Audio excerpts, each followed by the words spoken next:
Guys.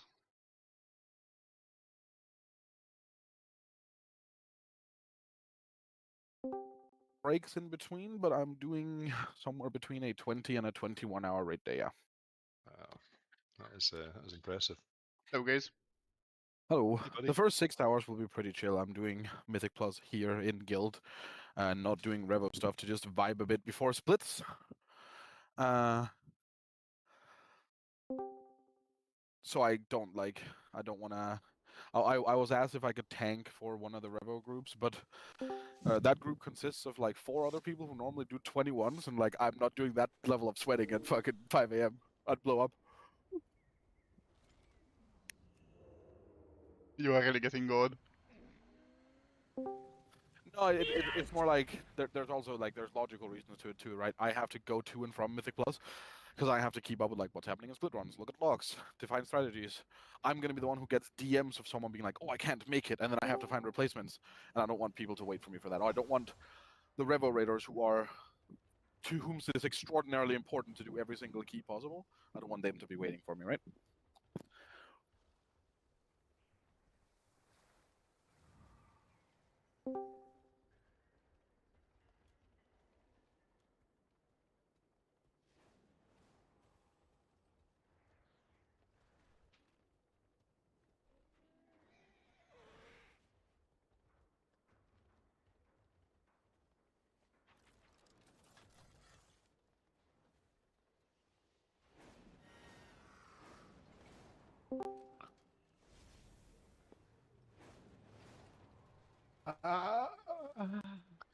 Hello, Bean Boy.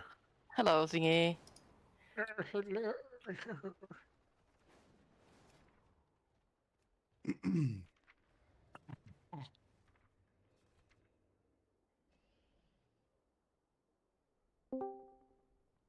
Where is this stupid man? What posted I just fucking read? Hello? Hang on, I'm gonna send this to you as well, Kennedy. Oh, don't involve me in this.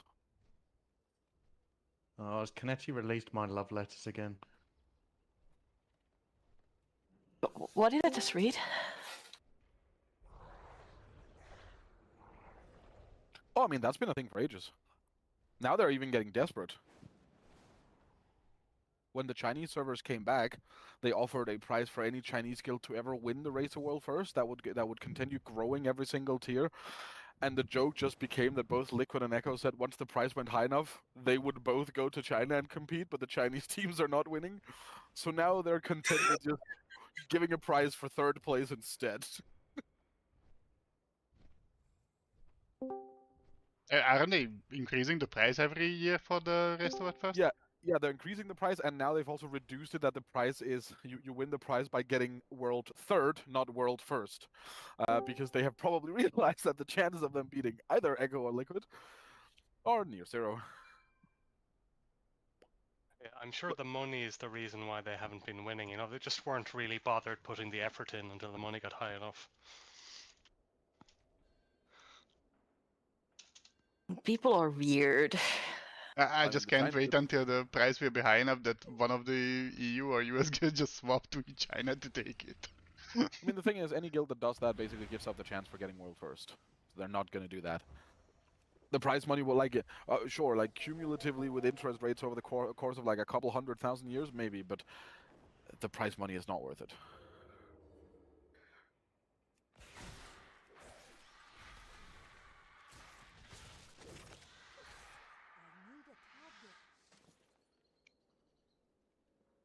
Money. Because you have to also factor in that the Liquid players, or use Liquid as the example, they get paid a salary, and they also play on like 6 different accounts. So you'd have to buy 6 accounts times 40 raiders, plus count in the salary of all of the players and analysts, which is like 60 people total, and casters, plus count in the cost of the event, plus obviously considering that if they're going to be in China, they'd probably not want to host the event in LA, so they'd have to like rent some place in China, plus factoring in that they can't really get as many split helpers in a region they don't play in.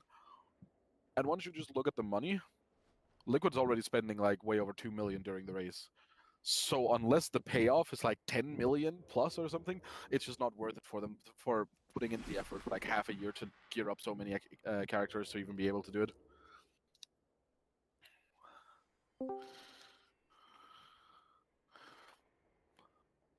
Good evening. Evening. Good evening. Yowdy.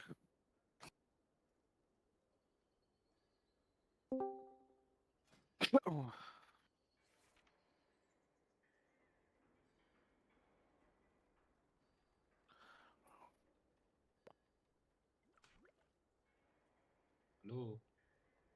Hello. Oh, Albert. Hello.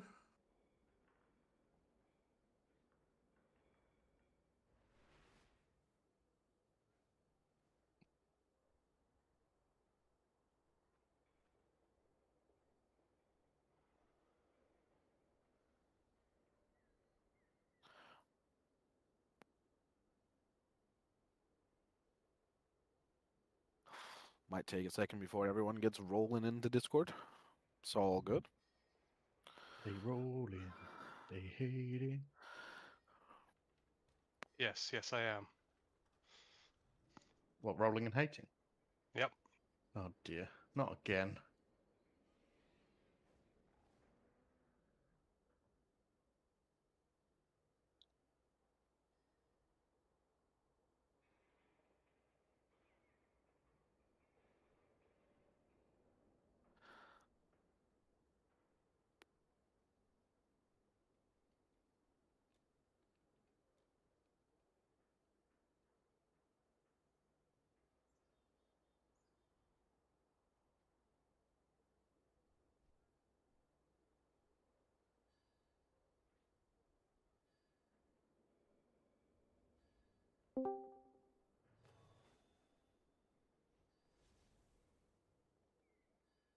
Oh no. I missed it.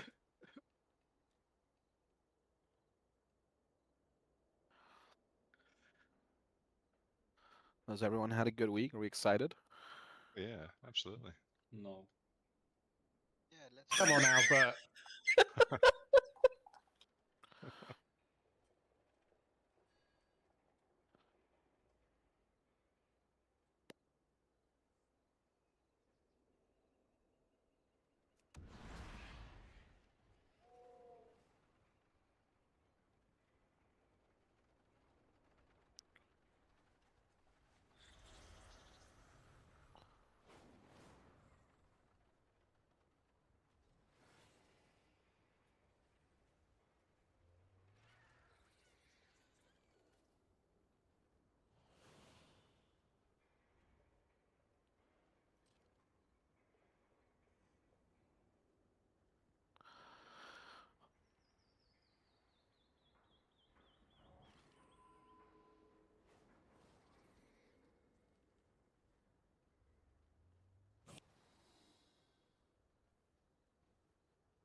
That's a very short playlist.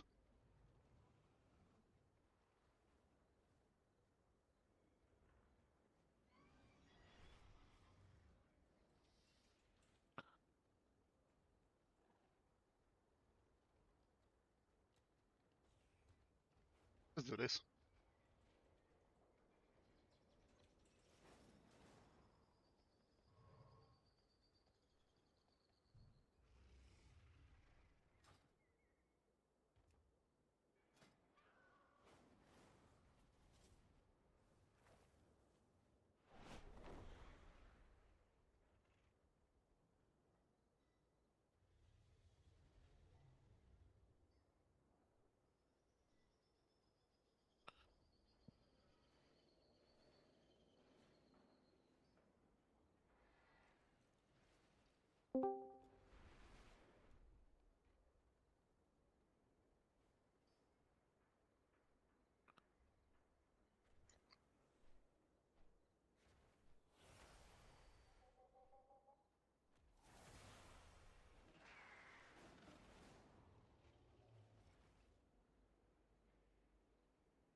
Alright, let us check.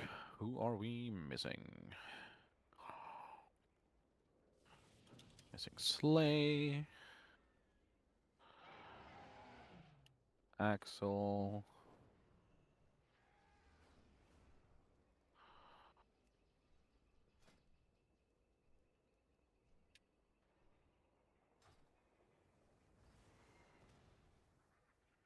We head back, boys. Those four.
Give the last guys a couple minutes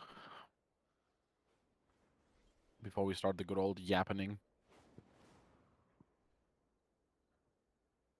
Like a good yap. Yeah, it's pretty good.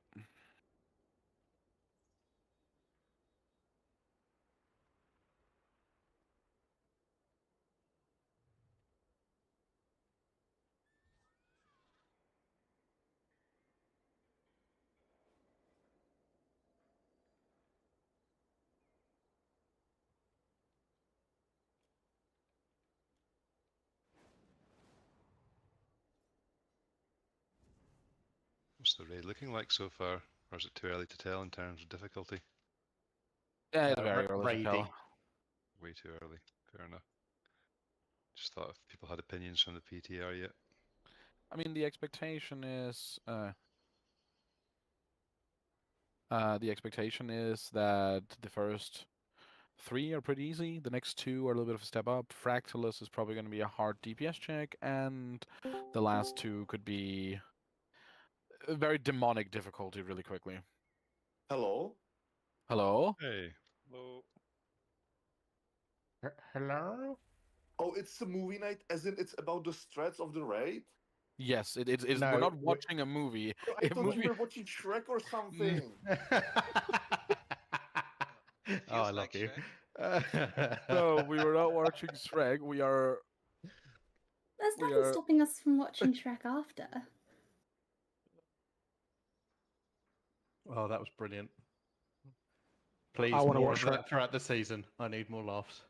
I am so sorry. I it just now clicked.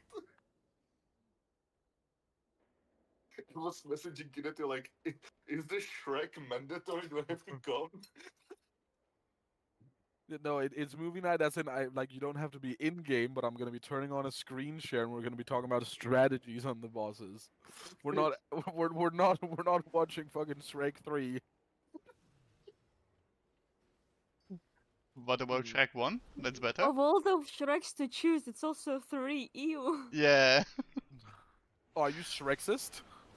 I am Shrekster specifically against the third one. I Good can intel. grab my sister to code the whole of Shrek 1 in Hungarian if you guys want. According to all known laws of aviation. Shut up. Right. Well, there's going to be a little bit of. I think the only person who's not here is Inkers. Hopefully, he trickles in shortly. There's going to be a little bit of pre-yap, just talking about some general stuff. You might have some questions. We'll go over the 7 bosses that we know of. Obviously, Dementius is a question mark. And that's it. I expect this to be maybe 2-ish hours, but it is still an important part of at least having an idea of what we are doing as we're going into the raid.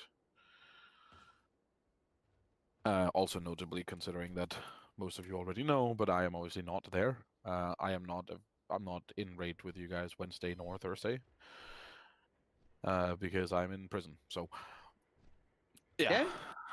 Yeah. So I'll grab this. We'll use this to talk about mostly the mythic bosses. We'll talk about where the heroic mechanics are, or like what the mythic mechanics are, and where though they're not applicable and how it changes strategies. But luckily for us, this is 2 tiers in a row that very wholesome, what's his name, Millie, has decided to just compile instant dollars, the rank 2 NA guild, compile all their best PTR testing polls into one video. That's just easy to kind of go through, so you don't have to find 10 different POVs. We love that. That's great. I'm just gonna grab this link actually, and post it. You still want to look through the screen share because I'm going to pause stuff, but in case people want to have it for themselves, I'll just drop it in the strats channel, I guess. It's good. It has all the bosses that were tested. You will need to look, and I will need to look as well, to pull up a different POV of Salhadar, because, well, no one publicly got further than a minute into Salhadar, which you'll see why. Important things to begin with first. I don't know, some people might be taking notes or whatever. If you haven't already, it's Monday night, which means there's limited time available left in the reset. I did mention it we did talk about it on Thursday briefly, but you should, if you have the time, not mandatory, but nonetheless you should, if you have the time, do 8 Mythic Zeros, which means you do the 6 ones that are open, and then you do a repeat twice of one of the dungeons you're locked to for your vault option, and get your delves done. This can drop different things in the vault. Notably tier. Most people are probably not going to be taking tier just for the sake of taking tier, but there is a lot of value in getting your vault, not taking it, and then being able to communicate that to, well, mostly Mark, Albert, and Thingy, since I'm not there. But let's say Noigo gets a helm in his vault.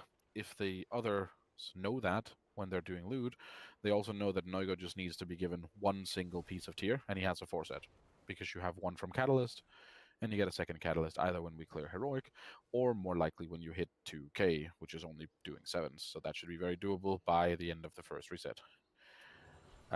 However, if you don't end up getting a tier piece, and there's not going to be enough for everyone, obviously, but if you don't end up getting a tier piece, there's no reason for you to really take a normal tier piece out of the vault, because by week 2, there's going to be so much tier that no one needs that pretty much everyone is going to get their tier anyway. So don't be too horny to see a normal tier piece in the vault and go like, oh my god, fucking tier. Let it sit there until at least you're done with Wednesday raid, probably you're done with Thursday raid. Basically until it allows you to get a 4-set, and if it doesn't, then you can check what else there is. If there's a good hero track item from Delves, a ring, a trinket, an item with tertiaries, avoidance, leech, etc. Those could be valuable. Otherwise, the socket is also not a bad thing to get early on. It feels boring, but you want to get sockets anyways at some point. And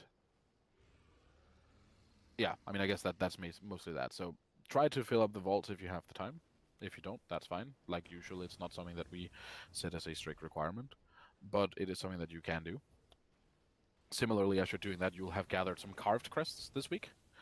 And there is a couple of ways to bypass the cap.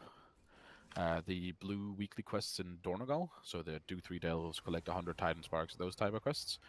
And the special assignment plus face diving, no, not the face diving, sorry, plus this, and the special assignment in Koresh, they all give carved crest that bypasses the weekly cap of 90, which means you're actually able to get an additional 50 crests which will allow you to further upgrade a couple of the pieces you got from Mythic Zeros. Similarly, if you're not using a staff or a main hand that has an embellishment on it, you can do a 5 mask vision. If you haven't it has to be done on that character. If you already did it before, that's great. And you'll be able to buy a veteran weapon that you'll be able to upgrade up to 691 to have a stronger weapon going into the season. There's a lot of small things you can do, and I don't know, this probably doesn't translate well to English, but it's one of those things where, a lot of small things makes a big thing type of thing. Like if all you have add a up. lot of, yeah, you can, yeah, sure.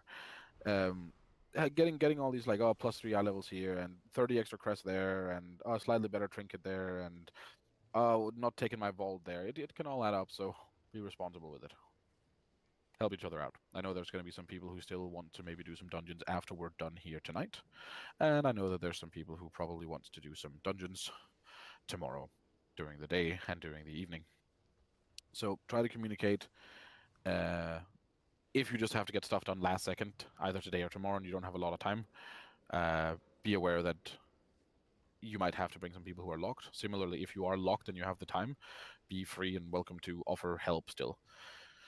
You won't be able to trade them loot. There will be less loot that drops in the M0s, but what matters the most is to get the crests, get a couple of pieces, and to get the vault option. So if you can't get a full group of 5 people who are unlocked, you need to grab like a healer who's locked or something. That's still completely fine.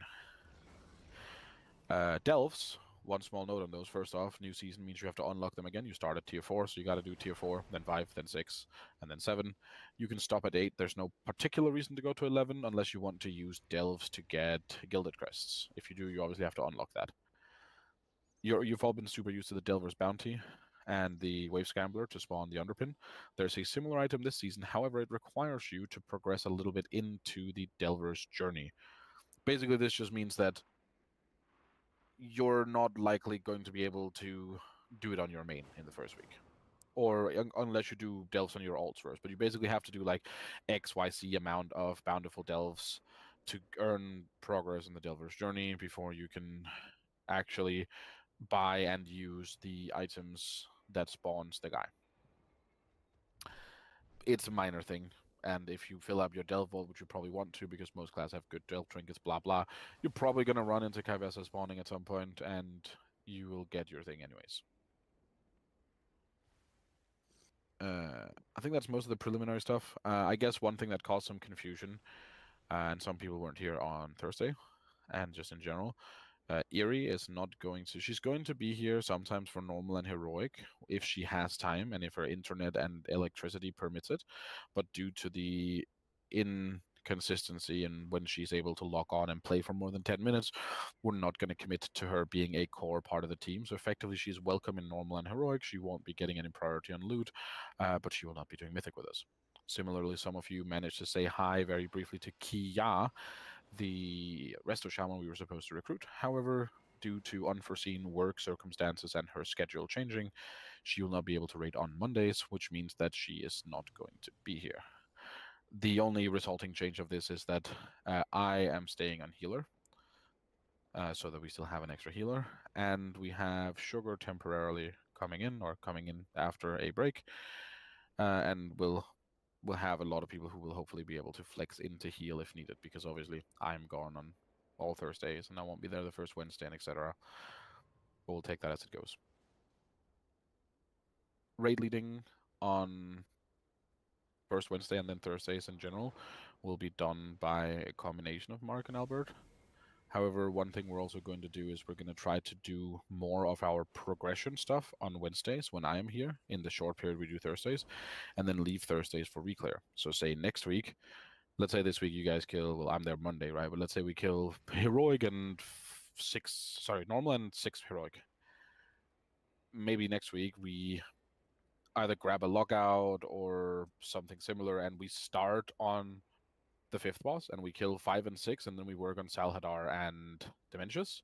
And then Thursday when I'm gone, you'll then do all of normal and the first 4 of heroic to finish up tier pieces. But then we don't run into the situation we had in this previous tier of me, being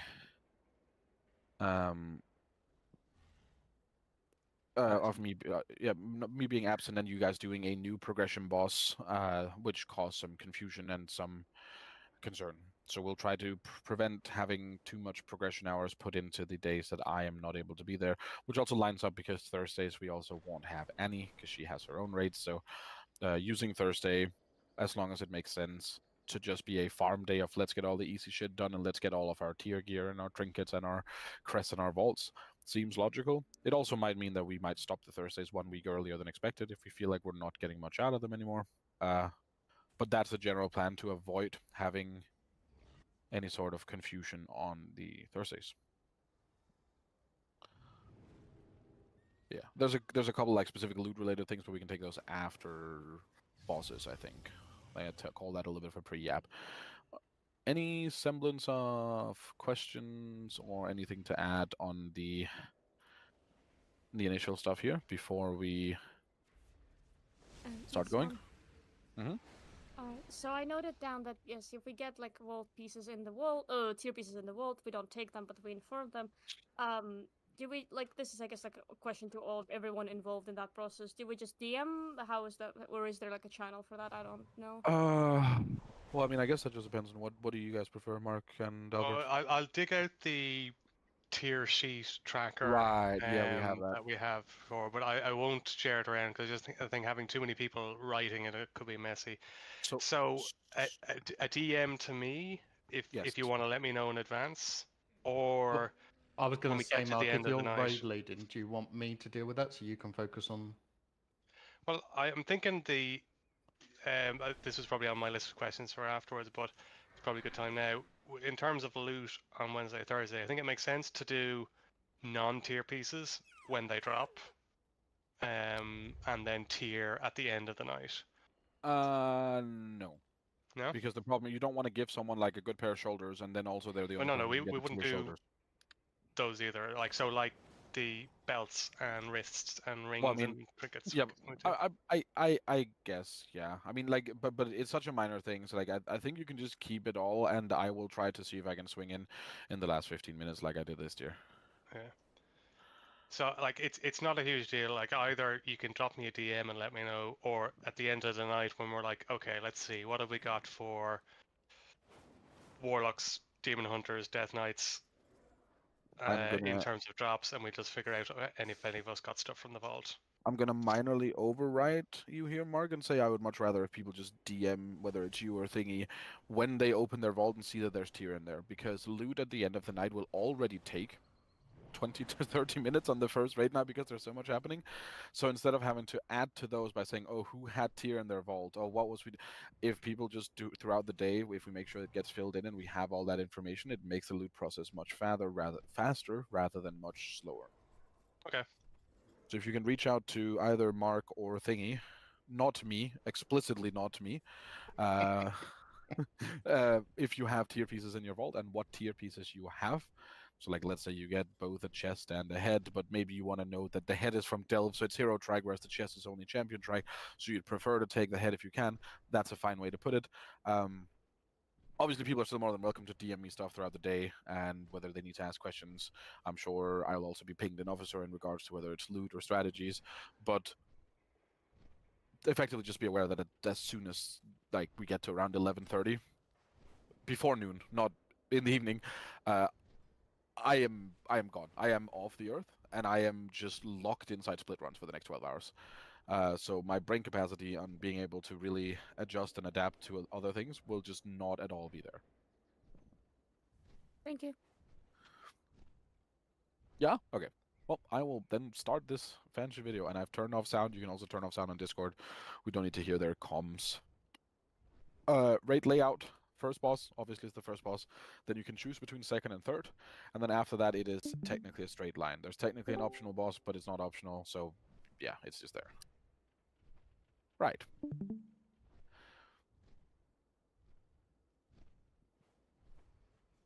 Plexus is a fairly simple first boss. I'll just let this run in the background and like go back and forth when mechanics are necessary. It consists of a phase 1, phase 2, phase 1, phase 2, kind of Vexy-esque, although with no damage amp, and both phases have around 3 to 4 mechanics. The first one is the matrices, and it's just 4, I think it was 5 on Mythic, but 4 to 5 people, might be more on a 30-man, get a circle, and when the circle runs out, it drops a pool on the ground. These we want to get as far to the edge as possible, because after a couple of seconds, we can see the one on the left. It will turn into an... Oh, no, sorry. It'll stay like this. My bad.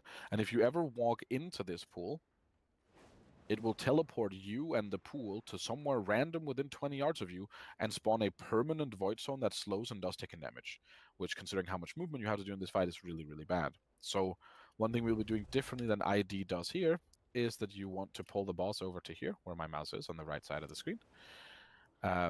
Or left, but we'll just say right. But there's a reason we want it on one side of the room. We'll get to that as well, but we will keep it here. And as a general rule of thumb, range will try to drop theirs far on the left. Melee are allowed to use the right side wall, because you should be able to technically even stand on this line here while still hitting the boss and keeping them close. Do be aware there's not actually a wall behind you. You can just fall off and die.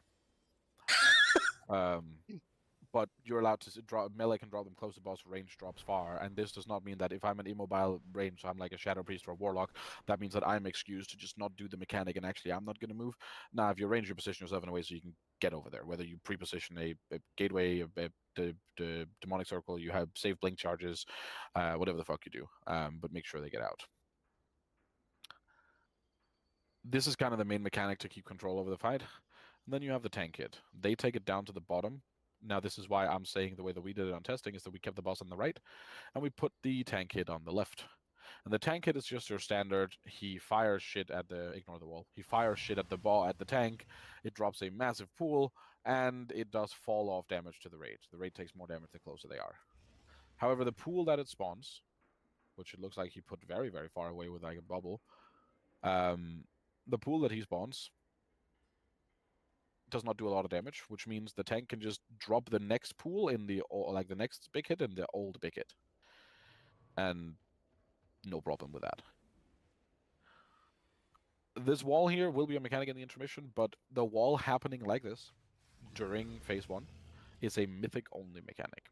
However, the wall is dealt with by you have your extra action button, which uses your cloak, which, like you saw here, gives you a little bit of a dash forward. See that again. And go through the wall. If you do not use your cloak to go through this wall, at least on Mythic, you will die. On Heroic, you will probably drop to 10% or lower, and on Normal, it probably won't hurt you too much, but use your fucking cloak. Is the wall line of sight? No, it is not line of sight. It can also be blinked over. Yeah, about shadow step or stuff like that. Okay. Yeah, but there will not, like, there are never walls that are frequent enough that you don't have your cloak up. Yeah. Just in if I fuck up. These are the same matrices, and then there's a soak. The soak works differently on Heroic from, Heroic and below versus Mythic. The way that the Mythic version of the soak works is that it's a two-part soak. So people go into the soak here, and when the cast finishes, it's going to knock back and deal damage to everyone who's in the soak, and then it's going to start a 2-second channel and hit another group of people. So the way that you deal with this is that as this soak is hitting, you have your melee stand in the soak, and as soon as the first cast finishes, your range for standing all the way on the edge takes a step in.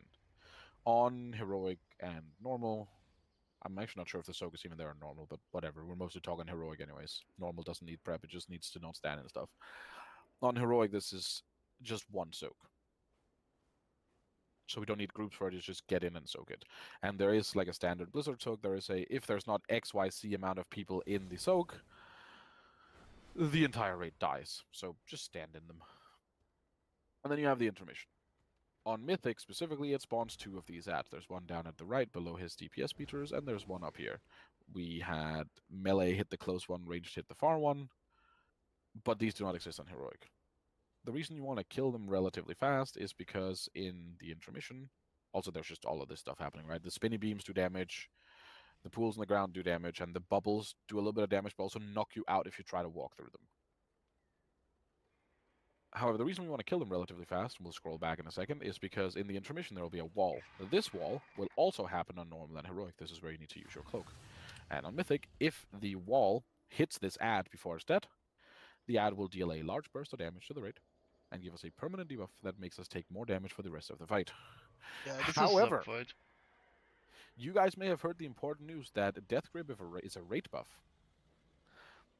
And it has never been more true or irrelevant than on the first boss of this tier, where if the DK walks through the wall and grips the ad through the wall, it actually just negates the mechanic. This doesn't matter whatsoever. I just thought it was funny because they have no health, so you'll probably kill them 10 seconds before the wall gets there. But if you ever want to feel useful, Slay, just know that you can do this.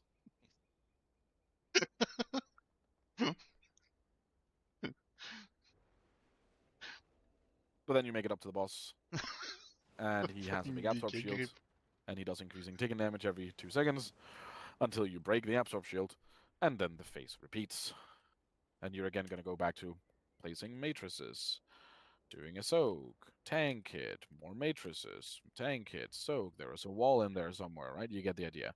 Now, every time the boss faces to the next phase at 100 energy, he will go one step further on this very long bridge. You can see the bridge in the top right corner on the minimap, which means you can see now they're getting pushed back quite far.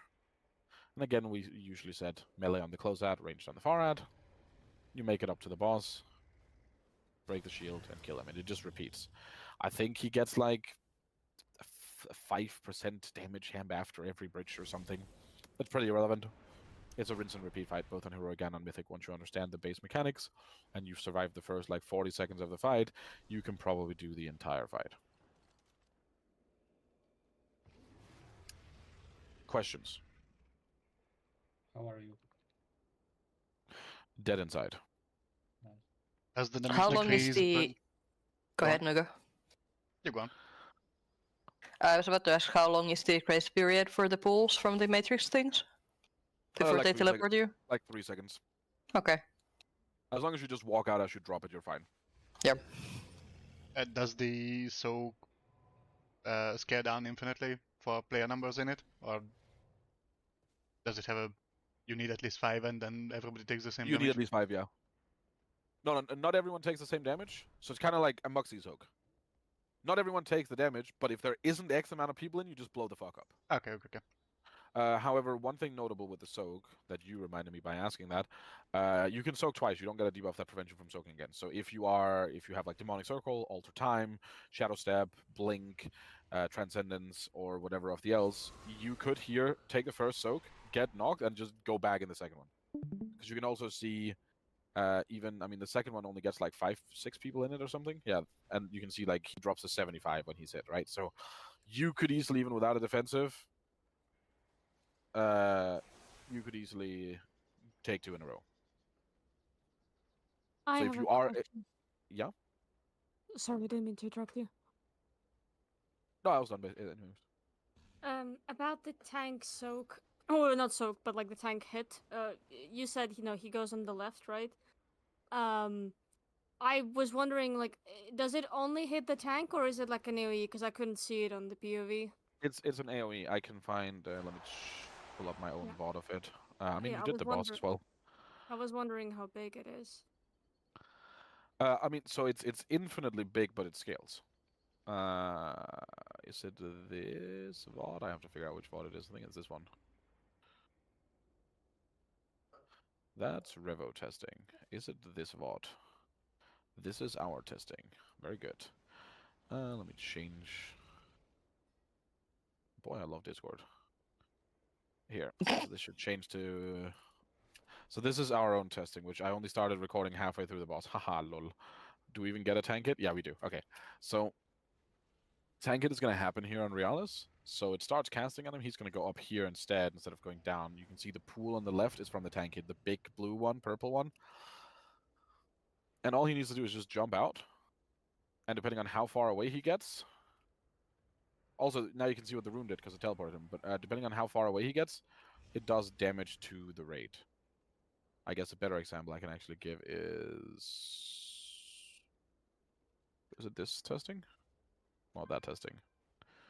This testing? Yep. So here's a mythic pull of the boss with how we did it. Let me just find a decent pull.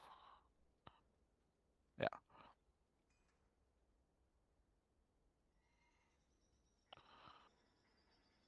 And there's probably also, I can probably also find an example of us getting killed by it, but you'll get the idea.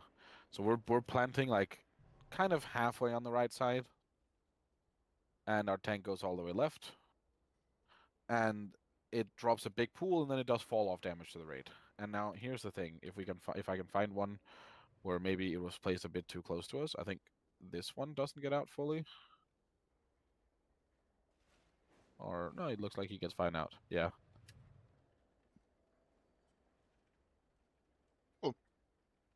Easy done. This one kills a lot of the raid. So, because it's a DK and he's slow and he starts running late, he doesn't get, like, he gets, like, kind of halfway to the left, but not fully, right?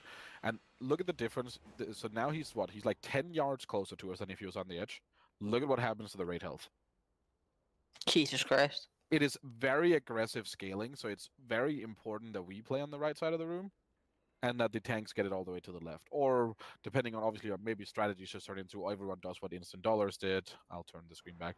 Maybe it turns into everyone doing that, where, like, you play near the top and then the tank drops it near the bottom. Whichever one you want to do is completely fine. Whichever one we end up doing is completely fine. But it's just important that we are far away from the tank kit, because the way it was scaled, at least for testing, it kind of, I can't remember which mechanic it is. Oh, it's it's Gallywix, right?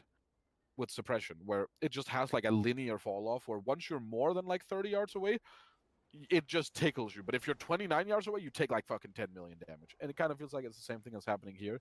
If it's just a couple yards too close, the raid might just get blown up. So we just want to make sure that thing gets as far away as it possibly can. Thank you. And if that's done correctly, then the rate will only take like a 20% max health hit or something, 20-30%. Again, tuning also dependent. Keep in mind, for testing here, we were scaled to 693 for Mythic, which means by the time we go into Mythic in this guild, we're going to be like closer to 700, between 7 and 705, right? So it is going to feel a lot easier than what you're seeing here, but nonetheless, yeah. Anything else for Plexus? Cool. Very good. Very simple first boss. Pretty chill. Depending on tuning, we might look into killing somewhere between 1 and 3 mythic bosses in the first week. If we have enough time on Monday after, well, depending on, again, tuning on heroic, but like if we kill Saldahar but Dimensius looks like really hard, maybe we go in and kill a mythic boss or 2. So we have the choice after Plexus Sentinel to go to either Lumithar or to Soulbinder, whatever the fuck his name is, Nasindri. That guy's just going to be Soulbinder the entire tier. I personally, based on testing, actually think we're going to be going Soulbinder second. Because this boss sucks tremendous amounts of ass. Although, I guess as a note, like for people who are taking notes for themselves, Plexus Sentinel outside of Mythic is purely single target, and for Mythic you just want like, you can basically just play pure single target because you're never going to be cleaving the ads and the boss at the same time. So it's just a pure single target fight. Lumithar is I guess not the exact opposite, but Lumithar just requires you to be able to target swap every 20 seconds. This is one of the fights there has been rumors about them making some changes to. Also because the general consensus on this fight is that it fucking sucks. So the first thing we do when we pull the boss is stational in the middle of the room until 50%, at which point its ass falls off. Or I guess it falls off its ass, either or, and becomes movable. And the first thing it does is layer weaving, and it spawns these web rings. On heroic and normal, there's only one of these rings. On heroic and mythic, the balls have to be hit by the tank beam you just saw before they can take damage. On normal, they don't. But so the idea here is that the tanks are going to hit them one by one, and then you swap to them and kill them. Meanwhile, the bosses, you can see it's linking 3 people with webs on the ball under the boss in the air, and those people are going to get pulled in now. And now they have 8 seconds to break, I think it's 10, to break this web, which you do by getting all the way out to the green shit, or they get stunned for 20 seconds. However, if you walk through the web lines, aka you don't kill an ad, you take around 80% of your health, if not more, and you get rooted for 10 seconds. So basically, swap to the ad to kill them as fast as possible, and then you sprint out, and you break the webs, ideally in the same place. You can see all 4 of them are going to the same area because it drops these little growing pools. You have a little bit of leeway to go out. They don't actually do a lot of damage, but they slow and you don't want them covering the entire room due to reasons later. And this is where you would hope that something else happens, but no, this just repeats every 25 seconds. The bosses again immediately, there's a pylon mechanic, this is mythic, we'll talk about that in a second.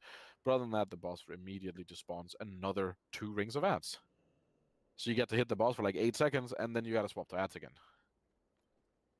And another group of people are gonna get pulled in a second. And you just repeat. Now, the beacons here, or whatever the fuck they were called. What the fuck are they even called? Pylons, maybe? Yeah, pylons, that was the word. Do we The need additional pylons, ones? yeah, the pylons are a mythic only mechanic.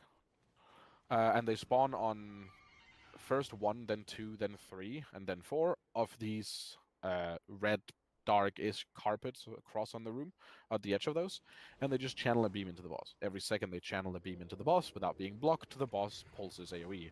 The AoE is not very high on testing, to the point that I believe, not even believe, I can tell you as far as my prepared strat for Wednesday, if we get to Mythic and Revo, is that if they haven't tuned this up, we're just going to 5 heal and ignore the pylon mechanic entirely. Which probably indicates that they'll have to do it. And you'll see even on instant dollars POV here, right? Like their rogue here walks away, and this pylon is just going to be allowed to channel into the boss room. You can see the raid health, and it's like, yeah, I mean, I guess they're taking a little bit of damage, but also look at the HPS. The healers are doing fucking narrow bar healing, most of it, so... but the idea is you block them. By blocking them, they hit you instead of the boss. You take damage. You get a dot that makes you take more damage. So if you wanted to do the mechanic correctly, you need 2 people to cycle. Not as an assignment. I don't think this is going to be an assignment boss, but just more a case of like, say in this case, say like someone is. Let's take an example and see when this guy's blocking it. So like when he's standing here, let's say Noigo goes and stands in front of him. And that's kind of the indicator to this guy to say, okay, when I have too many stacks, I will move away, but someone is in front of me and they'll take over the beam, right? And it's just kind of a play the mechanic and don't be an idiot who just sits there and plays for DPS. The second time it does this pull in and you have to run out, the mechanic is tiny bit different. And by different, I mean melee can't hit the boss for 12 seconds, because this time, not just do you have to run away, the boss is also going to do a massive 8-second AoE, forcing you to stay on the edge. So you're just sat here, waiting. And then the fight repeats. There's certainly going to be classes that get sat on this boss early on. There's certainly going to be most of the melee that gets sat on this boss early on. And also classes that can't target swap. Like this is a fight that basically necessitates the warlocks to play Destro or Affley, where Demo is like entirely useless outside of P2, but P1 is by far the hardest part, at least from Fusion testing. burst. It necessitates like the mages Over not playing Fusion fire. burst. Not that fire looks particularly good. Maybe you just have to play Frostier even, because you don't want to send arcane cooldowns into these either. Multi-dotting is really good. Target swapping is really good. Cleave is really good. Like spread cleave is really good. Some melee will be fine, like mobile melee that can swap targets relatively easily. A demon hunter, even I guess basically non-sin rogue. Sin rogue's probably also okay. But stuff that's fairly slow, like a DK, like a paladin, or stuff that can't really target swap, like a demo warlock, like a fire mage, will just kind of end up sucking this fight unless they severely undertune it, which could happen. It's a second fight. It's a second boss, right? Or second/third. But it is very much just a bit of a weird one. Once you do hit 50% though, phase 2 begins. And as soon as the boss lands, it takes 25% increased damage until it dies. Which, if phase 1 turns out to be easier than expected, you might lust here. However, I think it's very reasonable that you can see what they did. They could have skipped this set. They didn't have to kill these ads that they killed, because they go, you can see here in a second, when the boss hits 50, the orbs are going to disappear now.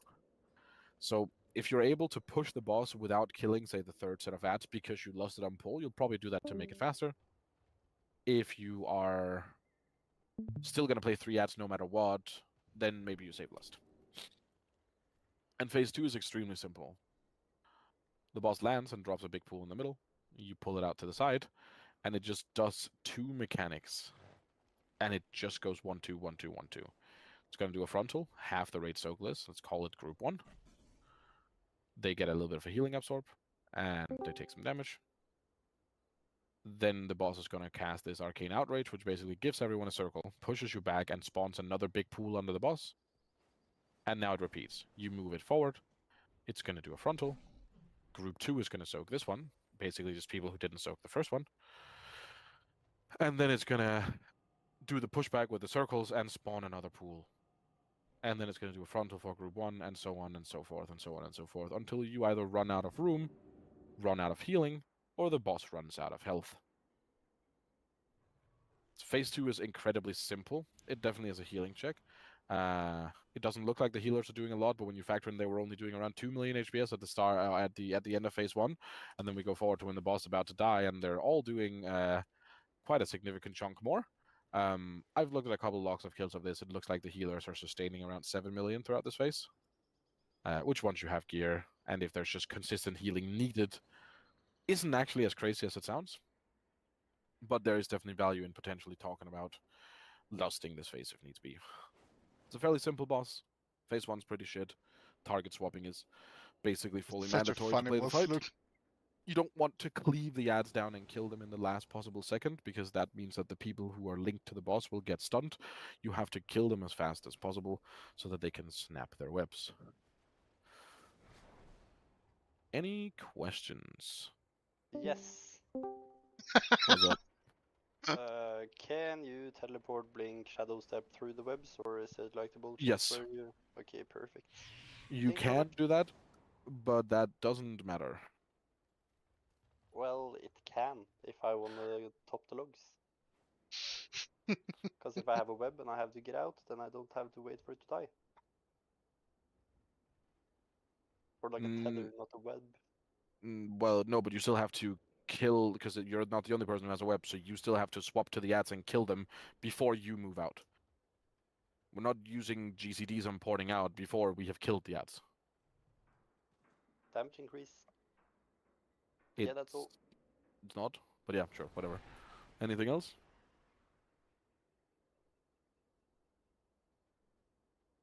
Okay, yeah, this is a very simple boss. Yeah? I thought... There's like one thing. You said this, but I think I didn't catch it clearly. Only some of the people get like phase 1. Only some of the people get the like webs, not all the raid. Yes, so if we go back to the start of the poll here, it says 3 people. You can see in a second here, there'll be a ball that spawns under the boss, a purple ball. And it links to 3 people. And then after 4 actually, I think. And then after 2 seconds, it's going to pull them in under the boss. Now they're slightly slowed and they're linked to the boss. And it's these 4 people that have the web. And you'll also see as soon as the ball here is killed, you'll see that those are the 4 people that run out to the edge immediately, right? They're all running here to go out and snap them. Thank you. So we're just gonna put down a marker for everyone to go there to drop the poopy, or what's the plan? Or just go to the edge, end of story. Yeah, just go to the edge and try to like keep them semi-stacked. It doesn't make like a massive difference. And as soon as the first pool has been stacked, it's just a case of go right next to where the previous ones were put, right? I figured it's one of those. Soulbinder. This boss is also very simple, also a little bit cringe. Also, if not changed, it's a boss that we would kill in like 1 to 2 max pulls in week 1. This was very, very, very undertuned, and I expect them to tune this up at least a little bit. It's a relatively simple fight. This is an ad fight. You want to have AoE here, but only like you want to play like a kind of, well, I guess tyrannical itself doesn't exist anymore because all the affixes are there, but most of you will know what I mean when I say you want to play a tyrannical Mythic Plus build. You want to have like 90-95% of your single target, but the ability to do high AoE for a period of time in like a Mythic Plus pack. The room is mirrored, and there are a total of 12 of these canisters, 2 on each of the 4 corners of the room, and then 4 in the middle. Each of these canisters has an ad in them. There's 3 types of ads, which we'll talk about later. You'll see here there's a faceplate and an assassin. There's also a mage. And our goal is to get only 6 ads. And how we do that is that we have to break these cages. On Mythic specifically, before we can break them, I guess we'll go forward first and then we'll go back, which feels a bit awkward. We get these lines. Let me see if I can find it. Yeah, so these lines that 2 people get have to hit the cages. You have to go behind. You can soak the ball it spawns. Do not stand in front. You're going to lose melee uptime. Suck it up. You go behind, and when the ball hits the prison, the ad is going to come free and be attackable. However, the ad is not, so they missed one, but the ad is not going to do anything for the timer you see under the ad, which at this point says 83 seconds. So this ad doesn't do shit, which means you don't actually want any AoE here at all. If you swap to these ads, you're turbo fucking trolling. Just putting that out there for reference. Like, don't be the idiot who's holding your cooldowns to cleave these ads. This ad has a minute and a half to die. We are literally going to be better off if we just let, like, I don't know, fucking a Warlock keep immolation on it for soul shard generation, or Boomy keeps fucking dots on it for slide star astral power. Like, these do not have to die. If they die with cleave while people are doing their full single target, great, tremendous. But if you actively spend time damaging these ads, you're probably actually just going to be benched for this boss because it's dumb. Mythic mechanic, going back. On Mythic, the cages have these runes around them that rotate. And basically this just indicates if they have or haven't been hit. By the first mechanic here, this Soulbind Interference, Converge, whatever the fuck it's called. And this sends out, this gives like 4 people this debuff that sends out balls in 5 different directions. This mechanic itself also exists on Heroic and Normal. But on Heroic and Normal, you do not have to hit the cages with those small balls first before the lines. You only have to hit it with the lines. And on Heroic and Normal, it's the same thing. The ad's going to come out. It's not going to do shit. You just cleave it. And then there is the knockback, which will happen here. And this has a mythic mechanic attached to it, which is this. When you land, you drop a permanent pool for the rest of the fight. Before someone asks, if you're a demon hunter and you dash to the boss, if you're a warrior and you charge the boss, if you're a monk and you transcendence, if you're a DK and you death advance, you will drop the pool right under the boss. This is illegal. The way this boss is most likely going to be played, this depends on tuning. There's 2 strategies being played with right now. I have 2 things prepped for this. If this boss gets buffed, and it probably has like 50% more health, which it at least needs, what's going to happen is that we're going to throw a marker on someone, and everyone's going to pixel tag as much as possible, and we're going to get everyone without using anything to negate knockbacks, no using wings, no charging. Everyone's going to get knocked like somewhere down here near the edge, drop all of the pools in this corner where we will never go to, and then we'll walk back to the boss. That's how you'll do it if the boss is hard. If the boss is not hard, you'll do what Instant Dollars is doing here, where you'll basically just drop... the fight just repeats now, by the way. You get these, hit the ads, lines hit the ads, blah, blah. So you'll do what they do here with the knockbacks, which is just spawn the worst pools imaginable in this area of the room and just go, lol, we're just never going to go back to this area. So it just depends on the kill timer. If the kill timer ends up where it is on... where it was on testing, where you kill the boss in like 3.5 minutes, then yeah, you can just completely fuck up the room. But I think they're going to give the boss a little bit more health. Because also, if we kill this boss in 3.5 minutes in the first week, like, this boss is going to die in 1.5 minutes by week 5 when we have gear. So, somehow doubted. So, third set of ads actually spawns 11 seconds after. The second set is like 50 seconds, so that set of ads you also ignore and you don't even bother doing like cleave to it, you just passive cleave it. The third set of ads actually spawn 12 seconds after they get broken, so these we actively want to spend time hitting, because when this timer hits 0, all the unbroken ad, the remaining 6 or 7 in their case, because they missed one, will explode. So this is going to happen in 2, 1 now-ish. And they will all activate. And now they're actual ads that do actual mechanics. The assassins, well, I guess we'll wait till the mechanics happen. So the mages should be kicked so they get stacked in. They can be gripped. However, you can also see now that this gets kicked, this ad's going to run at like super speed into melee. You don't need to grip them. The assassins put these blue circles on people. If you have it, just stay slightly outside the rate. It explodes at the end of the cast. It, like you see, you might have noticed it here, but I'll rewind it. So there's a guy on look at the, what's his name, Weave Bogo. This guy out here, the blue circle on the left. The assassin teleports to him and hits him and does a bit of AoE, and then he goes back in. It's not crazy major damage. It'll probably be tuned up. This boss was, again, super undertuned. So blue circle's out of the raid. Mages we kick to our best ability, but if they get a cast off, it's not the end of the day. And then there might be a phase blade or 2, which the tanks want to make sure they pick up, and those are not grippable. And that's the entire thing. And you can see timer-wise, these ads come in at 2 minutes in. It's exactly 2 minutes in right now. So you're going to use your 2-minute CDs to blast the ever-living fuck out of these ads. Make sure they all die, kick them, get them stacked in, drop a This is such a beam rogue on them, fight. slow them, stun them, Just whatever, and rupture burn them all up the and ads. then And then the burn fight the just boss. repeats. He's going to do one more knockback, which you can use to go to wherever you want to start the next phase. So you can see now they've covered one half of the room and shit, because they're going to go up to the second half where they haven't been, and you just repeat the fight. Nothing else is happening. You hit the third ads, and you can see they kill the boss here. If the ad died this fast and the boss dies this fast, then yeah, this boss is going to be complete piss.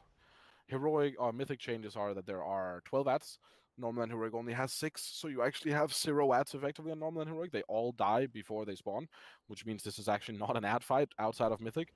Outside of mythic, this is a pure single target fight, because you'll have more than plenty cleave. And the other mythic change is the small balls having to hit the canisters, and the fact that the knockback leaves a pool. The knockback is there on normal and heroic, but it does not leave shit on the ground. Any questions? Is this a fight Yes. where we lost at the second 2 minutes? No. At the beginning? Because of the ads? No. No, because you're gonna get more like either the boss is so easy that you don't need lust on the ads, or if the boss was hard enough that you need lust on the ads, you would get more than one set of ads, so you wouldn't be able to deal with it anyways. Okay. Which means as a result is you just lust on pull and you blast the fuck out of the boss. What did you want, Kira? But my funnel lost. About the ads, I got a little confused. I'm sorry. So because you explained that like ads show up, but the first 2 waves you don't like actively swap to. Is the idea then they like to cleave them, or what did you mean by that? I just got confused. Passive cleave. So if we go back to the start here, basically all these ads and all 12 canisters are going to explode after 2 minutes. Which means when we break these first ones, we have 83 seconds until this one actually turns into an ad. So it doesn't matter if this ad dies right now or in 81 seconds. So we don't really care. So you passive cleave, which basically means do your single target rotations, and the things that hit 2 targets, great. We can also just translate it into just literally just removing the word cleave and say do your single target rotation. Some classes like demon hunters, monks, evokers, even mage, for most of the specs, will passively do damage to targets next to them without trying to. However, you never swap to this ad, and it's not worth it to put dots on this ad. Generally, there's a few exceptions because some dots will generate more single target, right? But you don't actually care about killing this ad, you just want it to passively die. And when we get over to the second set, And that's for both sets. Well, yeah, for the first 2 sets out of the 3. Because the second set we can see has 45 seconds left. So again, these ads, like, they die in 8 seconds. We have so long to kill them, you don't need to swap to them. However, the third set in any given section, when you break them with the balls, you only have around 10 seconds until they activate. And if you get these ads even to 1%, but the cast finishes, they will spawn as an extra fully empowered ad with full health HP.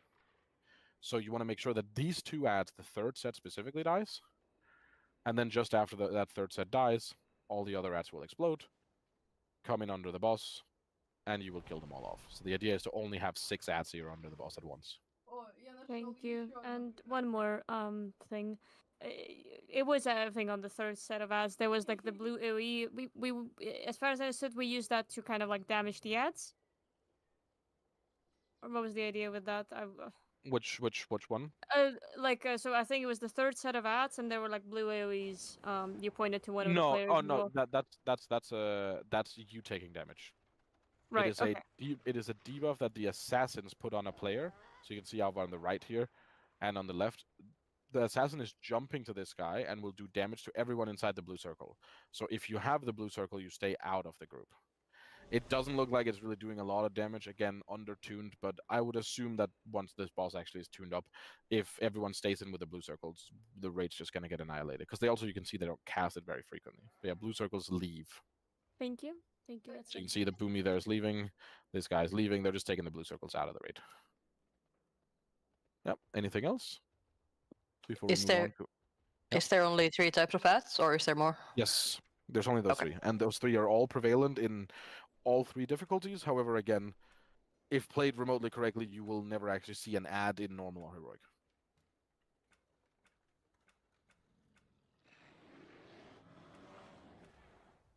Cool.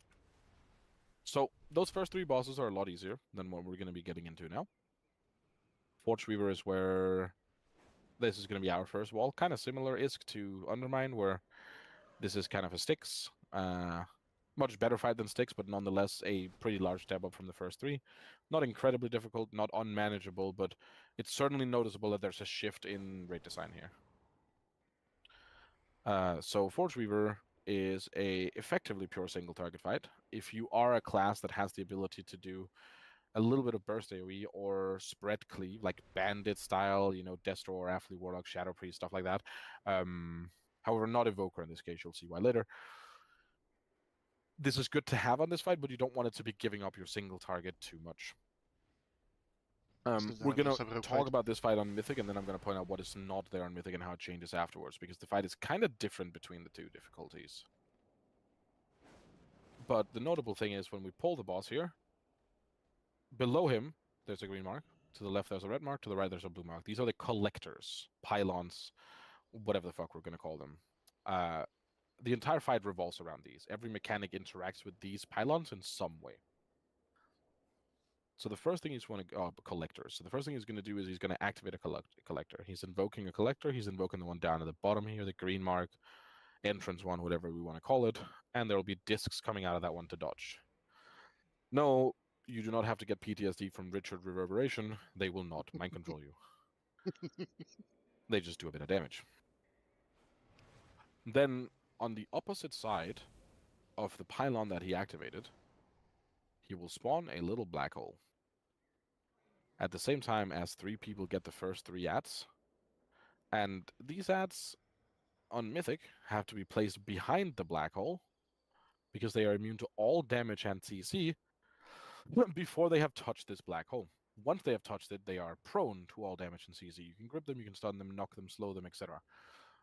The ads will try to walk to the pylon that was active, and if a single ad gets to the pylon that was active, the entire raid is going to get blown to shit. On testing, it did like 80% of your health, so if one ad went in at a time where you weren't taking other damage and you were prepared for it, and like you pressed a rally or something, you can live it, but generally speaking, even missing a single person in the correct spot here to spawn these ads out of those 3 people who get chosen will probably just leave to a wipe. At the same time, the boss casts the Soak. This Soak we have to split into 4 groups of 5, or technically it will be... Oh no, well yeah, it will be 4 groups of 5. Well, technically it will be 2 groups of 5 and 2 groups of 6, because the Soak is on the tank, so the tanks will have to soak, respectively, Soak 3 and 4 again. But they don't count for it. It's an Agira Soak. The amount of people in the Soak determines how much damage the raid takes, and you get a permanent debuff that makes you unable to reduce the amount of damage the Soak does for the rest of the fight, effectively. So it's going to be Group 1 first, Group 2 second, Group 3 third, Group 4 fourth. When the Soak goes off, it spawns a big tank at an Arcane Echo, which we keep in the middle of the room. The boss gets pulled away. Everyone ignores the boss. This guy's going to go here. He's a healer. We don't care about healers. And everyone's going to swap to the Arcane Echo, because the Echo is now going to replicate everything that the boss does.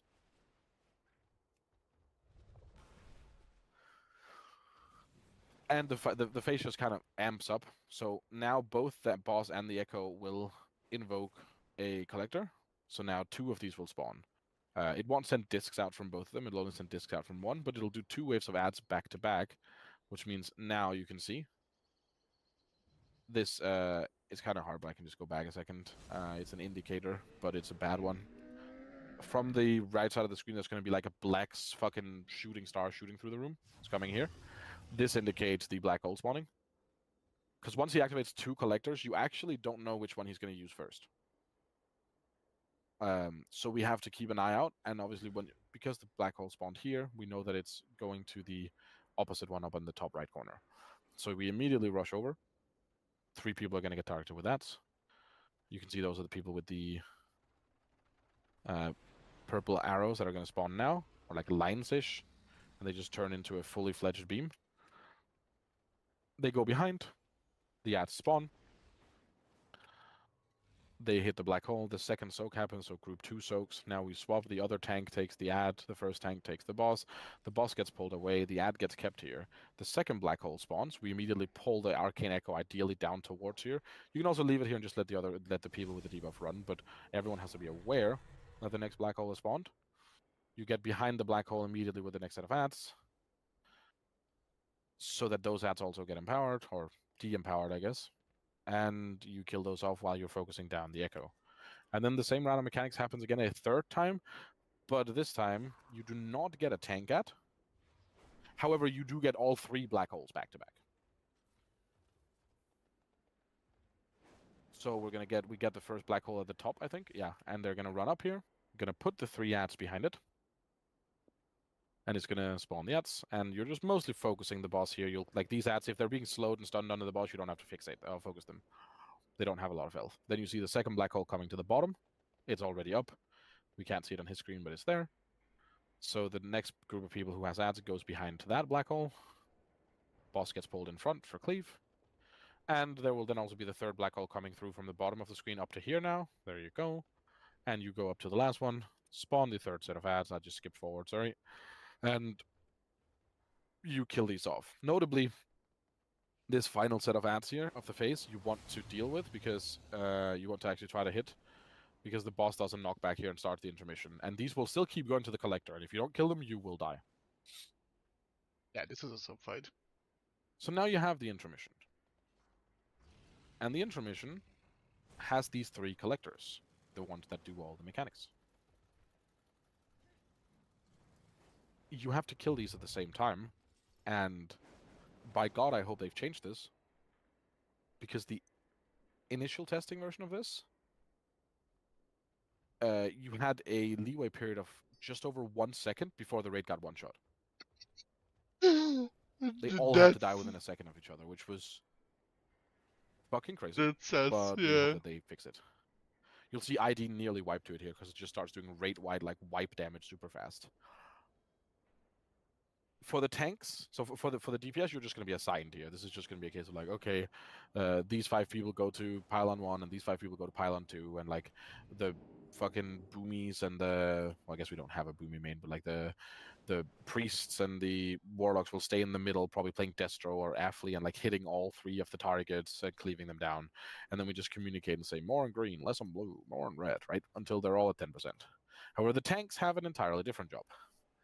There will be 2 of these shielded attendants spawning, and you may have noticed, or probably not, that when the intermission starts here, it starts with all the collectors having 0 energy. However, then one of them starts gaining energy, which is the one that he's actually on here.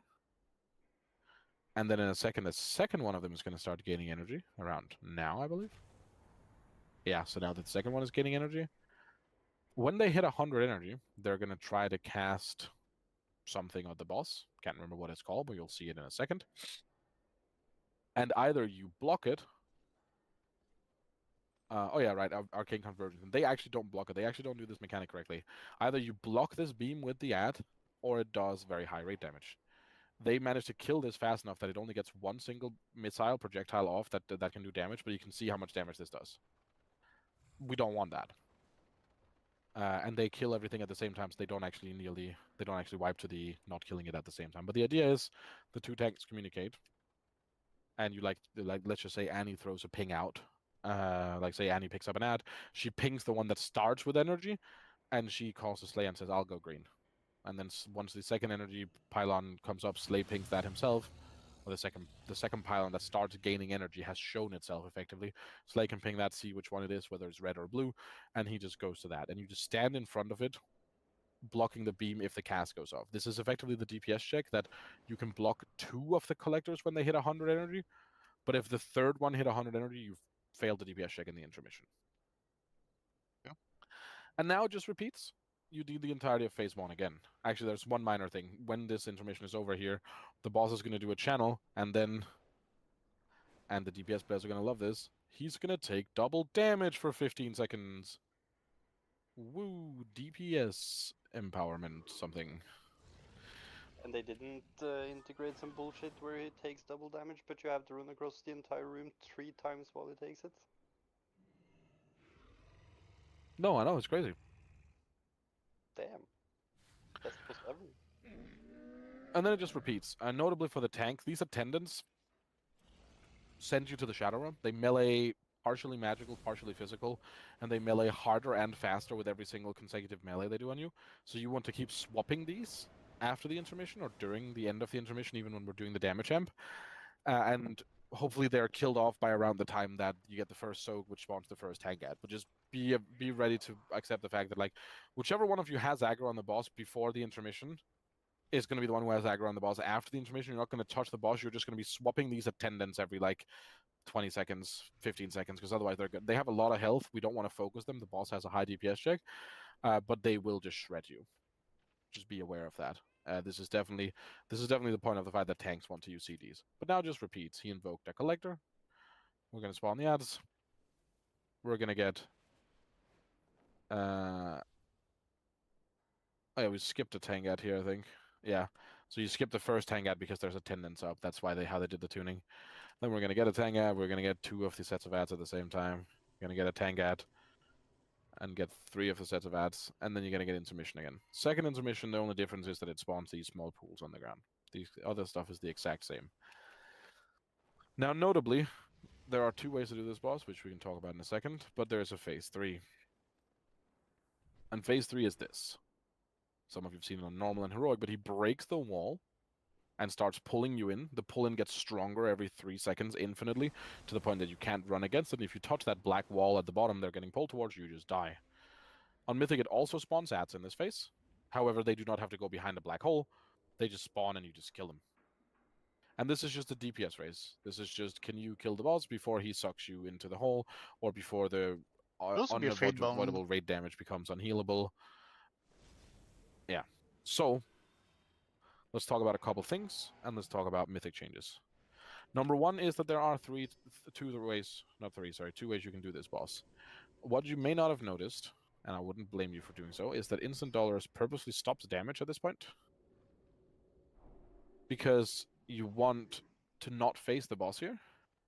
The boss faces either after the second intermission, or when it hits 25%.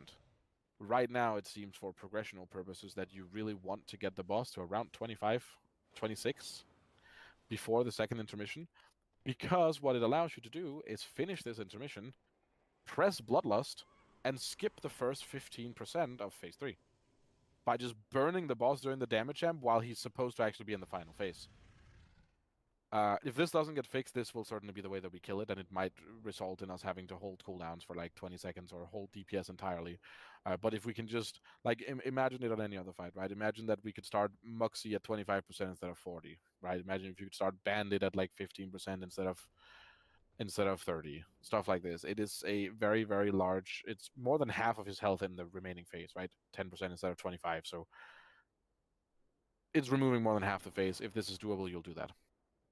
However, obviously, maybe they fix it. Maybe they make him cancel the damage amp and just go into the phase anyways, and then you have to play it from 25, in which case this becomes a lot harder. So, Mythic changes, going all the way back to the start, because this is Mythic we're watching. This seems like there's a lot happening, and that's because it is. This is the first hard fight on Mythic. However, you're going to be happy to hear that on Heroic, none of this bullshit fucking happens, basically. The ads are not immune, and there's no black holes. You just drop the ads under the boss and they die. That's it. The collectors do not have to die within 2 seconds of each other in the intermission. And they don't have... I think they still have the energy so the tanks have to block, but it's not nearly as deadly. And again, because they don't have to die at the same time, we can just go in an order. Also, I think only 2 was active on Heroic testing. So we can just say that we just nuke red first and then go to blue. We don't have to perfectly split the room. And in phase 3, when we finally get there at the end of the fight, Heroic does not spawn ads. So this is a fight that will be probably like 5 pulls max on Heroic, but will be a very significant step up on Mythic. It's definitely the first boss that will require a lot of prep. This is definitely where you can expect us that we're not going to be pulling this boss in week 1. And this is the first boss that will take like 50 plus pulls. It's a cool fight, but it is genuinely mechanically pretty hard. And if you fuck up anything, you place one ad wrong, you kill one collector too early, the tank is in the wrong position once with the attendants in the intermission, you just blow up. Notably, I guess I didn't mention the tanks because they were doing the mechanic correctly, but the tank ad that spawns from the soak in phase 1, if the boss and the ad is within 30 yards of each other, both of them get empowered. So that's why we pull the boss out and keep the ad in, because when you kill the ad, it stops the mechanics being replicated. Yeah? Okay, I know that was a lot of yap for one boss. This is probably the most complicated boss, bar Saldahar, we're going to talk about. This is a pretty rough boss. Anything to add? Questions? I have two. Yeah. Let me check my notes. Wait a minute. The ads that were going through the black holes, were they slowed? Or are they CCable, or they just slow by going through the black hole? Because I saw them, I think, being slower. Yeah. After they have hit the black hole, they are susceptible to all CC. They're not inherently slower. Okay.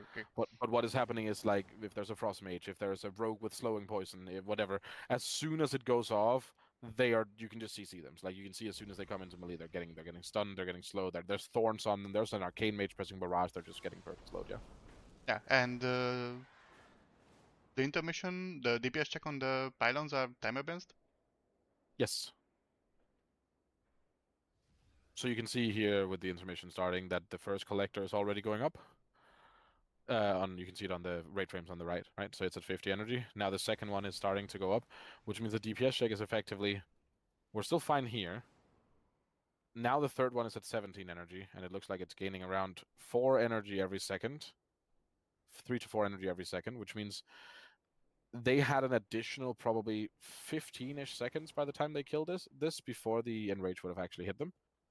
But once the third separate collector is cast in this arcane convergence that can't be blocked, that's the DPS check. I doubt that the DPS check of the intermission is actually going to be very hard. It'll be that there's a decent bit to heal, and it'll be controlling that all of them dies at around the same time. And the tank's getting the habit of, like, pinging and figuring out exactly where they go, because, I mean, as you see with them missing one tick of this, right? Like, if this isn't blocked and this ad isn't at 0.7% health and about to die, it keeps channeling these explosions every half a second. The rate would just blow up. Cool. What happens if a hypothetical rogue runs into the black hole? Is there any damage from it, or? You die. Okay, that's nice to know. Man, calling out Dexter like that? Come on. I believe you just die. I might actually be wrong, it might just be taking damage, but I believe when I did the testing myself that I was at least just told, I mean, to be fair, I was tanking, but I was at least just told that if you stand in the hole, you die. So that's what I'm parroting. I might be wrong, but I know it does not good stuff to your health bar in one way or another. It's not good for your bones. Just for my own sort of clarification in regards to the difficulty, is this going to be like a comparable boss to, like, Styx, for example, like for, like, the first difficulty it was? Yes, it's gonna be the first wall. It's gonna be the first boss that we will not. There's basically 0% chance we kill this boss the same week we get to it. That is not true for the first 3 bosses. There's a good chance if we get to Soulbinder, like, let's say early in week 2, we could kill that boss with a full 3-hour night of progress. This boss I expect to take, I mean, basically in the vicinity of, like, between Styx and Gallywix, right? Both of them took between around 80 pulls, right? It's going to be a boss that probably takes like 2 full raid nights, maybe going into the start of a third before you kill it. And it's going to be a boss where you notice that you get a bit more gear. Obviously, tuning is going to be very up in the air, as it always is. It could end up being easier. They could nerf his health and damage by 20% and make it a joke. They could make it so that missing an ad's immunity doesn't actually nearly wipe the raid. They could tune it down, but the version that we saw in testing, I think for most guilds will take somewhere around probably. I mean, I think it's slightly easier than Styx. I'd guess we could kill this with good prep. If we have the damage, we could probably kill this in like 40 pulls, like probably 2 nights. But it is definitely the first step upwards, yeah.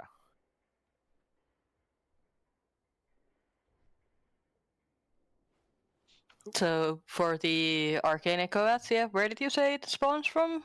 The soak. Okay, cool. I missed that. the there we go. One came alive just a second ago. The big soak here. Okay. When 5 people are in this, it's always on the tank as well. So it'll be on the currently active tank. So you'll see here, like they have it on flow B. So flow B gets the soak. During the cast, Sapcar taunts, and Sapcar is immediately running away. He's already out of melee, I believe. So as soon as the soak is over, the boss runs away, and the tank that had the soak on them, so flow B in this case, taunts the echo and keeps the echo in the middle of the room. Okay. Anything else? All right.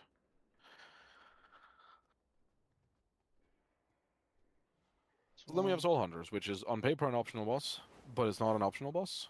1, it drops tier.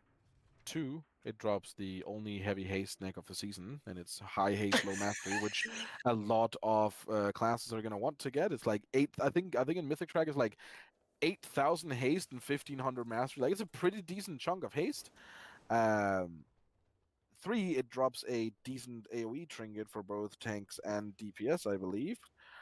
And not least, 8 drops the cantrip boot that everyone wants that empowers your cloak. And they've recently changed the boot, so instead of being a 50% empower on every single difficulty, it is now 20 on LFR, 30 on normal, 40 on heroic, and 50 on mythic, which means this is a boss that you want to kill. This is a boss you want to unlock the loot from. And there's also just almost none. Not zero, but there's almost not a single world, I can imagine, in which this boss is not significantly easier than both Salhadar and Dementius. So there is maybe a world in which where Fractalus is super undertuned, you choose to go that boss first, and you just consider it an alternate routing. Kind of like some guilds chose to go Sprocketmonger before Styx, right? Or some guilds could choose to go Kaivesa before Ovinex, that kind of thing. We'll still kill both. There's a world where we kill Fractalus first, but it's not an optional boss. We don't get to skip it. No, I mean, we do get to if we want to, but I'm telling you already in advance, we're not going to. Unless we magically end up in a world where, like, the only way we get cutting edge is if we skip this boss, which would require us to play completely dog shit for, like, the first 3 months of the tier. So let's not do that, but we're not skipping. So quickly before you start, if you don't mind, like, how do the boots work? Because are they, like, armor class tied, or...? They are, so the boots are a what's called bonus loot. They're not personal loot. When the boss is killed, let's use Mythic as an example with 20 people. When the boss is killed, it will guaranteed drop 2 pairs of boots. There are obviously 4 pairs. There are cloth, leather, mail, and plate. It will drop 2 of those randomly. Could be 2 of the same. Could be 2 different ones. Could be 2 ones you don't need. Who knows?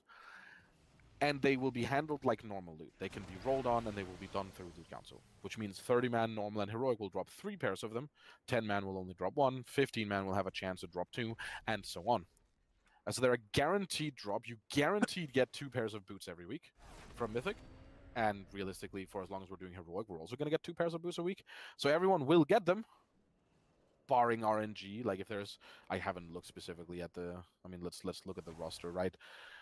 Do we have like really skewed leather made? We have like 9 leather as the highest one and only 5 plate, right? Like maybe if we get super unlucky with leather boots and we only get like 5 pairs of leather boots across the first like 2 months of the season of doing heroic, there might be a couple of people who don't get it. However, we also know that tanks don't need it. It's pretty shit for tanks.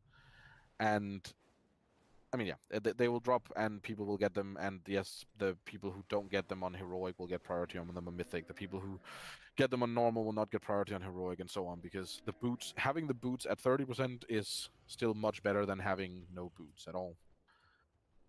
Yep, I was just worried about the armor class thing. Yeah, it is one of those things where, haha, healer. And that as well, I suppose, but like. Hopefully they I don't know if they're planning on doing something about it from Blizzard's side, but yeah, that's how it works initially. So 3 target fight. They do not share health. However, they do have to die at the same time. Not as tightly as the collectors on the previous boss. As long as they die within like 20-ish seconds of the first one, you're fine. They do ramping damage when a boss dies, that boss itself does ramping damage from like the fucking grave or something, I don't know. But it's not the end of the world. This is one of those fights that can be best referred to as mechanical vomit. There is just a fucking whole lot of shit going on. There's like 12 mechanics in this thing. They happen sometimes at the same time, sometimes in tandem, sometimes back to back. Then you just kind of have to understand what all the mechanics do, and then the fight itself isn't that bad. So going back to the beginning, main mechanic numero uno. When you pull the boss, it's going to spawn these pools in the ground. Normal and heroic has 2, mythic has 3. By soaking them, someone gets a debuff for the rest of the fight. It will be jumping around, so it's not like a mechanic that one person has to do. And before someone asks, no, you cannot avoid soaking them. If you don't stand in one of these, even if you pop major raid cooldowns to survive not soaking, the third debuff just gets applied to someone randomly anyways. So just do the mechanic. This gives you a debuff that you can use to deal with another mechanic later. You can see these 3 people here on the right that are glowing blue. We'll talk about what this mechanic does later, because there's other things happening before that. We have the 3 bosses. Adara's Duskblade. Duskblaze is the new Demon Hunter spec, quote unquote, assuming it exists, the Void one. And this one is not tankable. It moves around by itself. The tanks are going to be swapping on Velarin and Elissa. And you're going to be following Adara's. Whenever Adara's jumps, tanks follow. Because we just want to cleave. So, the first thing that happens here is Consume and Fracture. Consume is completely irrelevant, so we're not going to talk about that. And Fracture is one of the tank hits, and it spawns 3 souls, 2 on heroic and normal, that non-tanks has to run into to remove the tank debuff or the tank dies. Which means the tank's life is in our hands, and if we fucking suck, this is mostly going to be a melee mechanic because it's frequent and you have to run away, so you'll have more mobility and you'll be closer to it. But if these are not soaked, the tank will continue taking much extra damage and will just get blown the fuck up. So very important to go soak those. Then we get Void Step. Just on those, can one person do all 3, or does that kill that person? So you can see on the side here, you can see that the Demon Hunter here goes out and takes he takes at least 2 of them, but you don't get a debuff. No, you can soak all of them. And then you get Void Step, which is basically just Adara's repositioning. So now you would follow with the boss. Then there are these lines here under the boss, which I don't even know what the name of this mechanic is, but it's just green lines, don't stand in them. Spirit Bomb happens, which is a big raid hit here. Boom. And it applies a healing absorb. And now is when we can use the blue debuffs. You can see this guy here next to the boss. If you run into these pools that spawn on the ground, and you stand in them, they will slowly get removed and get soaked. And that's the way you keep the room clear. If you don't do this, you're just going to run out of room. These pools will spawn and they will keep growing and they will cover the entire room. So we have to do this or we don't have any space. However, this debuff ticks every 2 seconds. Every time it ticks, it does more damage and also applies a healing absorb, and it is dispellable. When the healers dispel it, and for once I'm going to be positive and say fucking praise Blizzard for making a mechanic that actually functions. Normally these mechanics just jump to the nearest person, and we need to make some dumb fucking weak aura and have a group, like have 2 people hold each other's hands and bounce the debuff back and forth. Blizzard has made this mechanic good. When you dispel any of these, it will go to the nearest ranged that does not already have a debuff or has a debuff from holding one of the debuffs previously. Basically, the nearest eligible ranged target. No matter where they are, you could be in melee sniff in the tank, it will go to the nearest eligible ranged target. So you don't have to do cringe jumping around to actually be in the right position. It will just be one of those, oh, this is at 10 stacks, just dispel it. Which, thank fuck. Which also means that every single range has to be aware of the fact that you have to be involved in this mechanic. And when you have the orb, it does not matter if it gets dispelled and it hops onto you while you're in the middle of setting up a tyrant, or you're in Incarn, or you're in void form, or you're about to press arcane search. Your job for the next 20 seconds is to keep the ground clear. This is a control fight. The only way you wipe on this fight is by losing control, by losing space, and by not keeping everything the way that it's meant to be kept.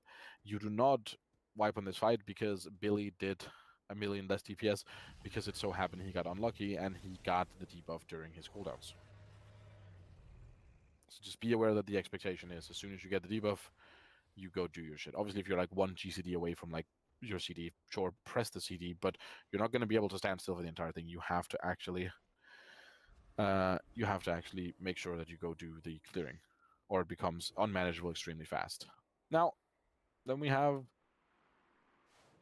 Sigil of Chains. Sigil of Chains here is a Mythic mechanic. This only happens on Mythic, and it just pulls everyone in. It's a Demon Hunter Sigil. Then we have Hunt. On Heroic, it will only do one hunt, and you have to soak them, and you can see when you're soaking them, you have a green circle around you, which indicates you can't be stacked in the soak. And you can also see here, this is a good example of how hard this hurts. They get 3 people in the soak, and in a perfect world, I guess you could get, what, 6 people in each soak? No, you couldn't quite, because there's 3 of them. You get 5 to 6. Even with 3 people in the soak, look at the Demon Hunter. He's also in Blur, so he's pressed as offensive. It's Disco QD on the raid frames. He gets annihilated. So this is a good time to pop a defensive. Make your line as long as possible so that people have the ability to go into it without stacking, right? This thing in the middle, this is the result of the people with the blue shit not actually playing the game correctly. There is just no space for the raid to play right now. They managed to make it work, but yeah, not good.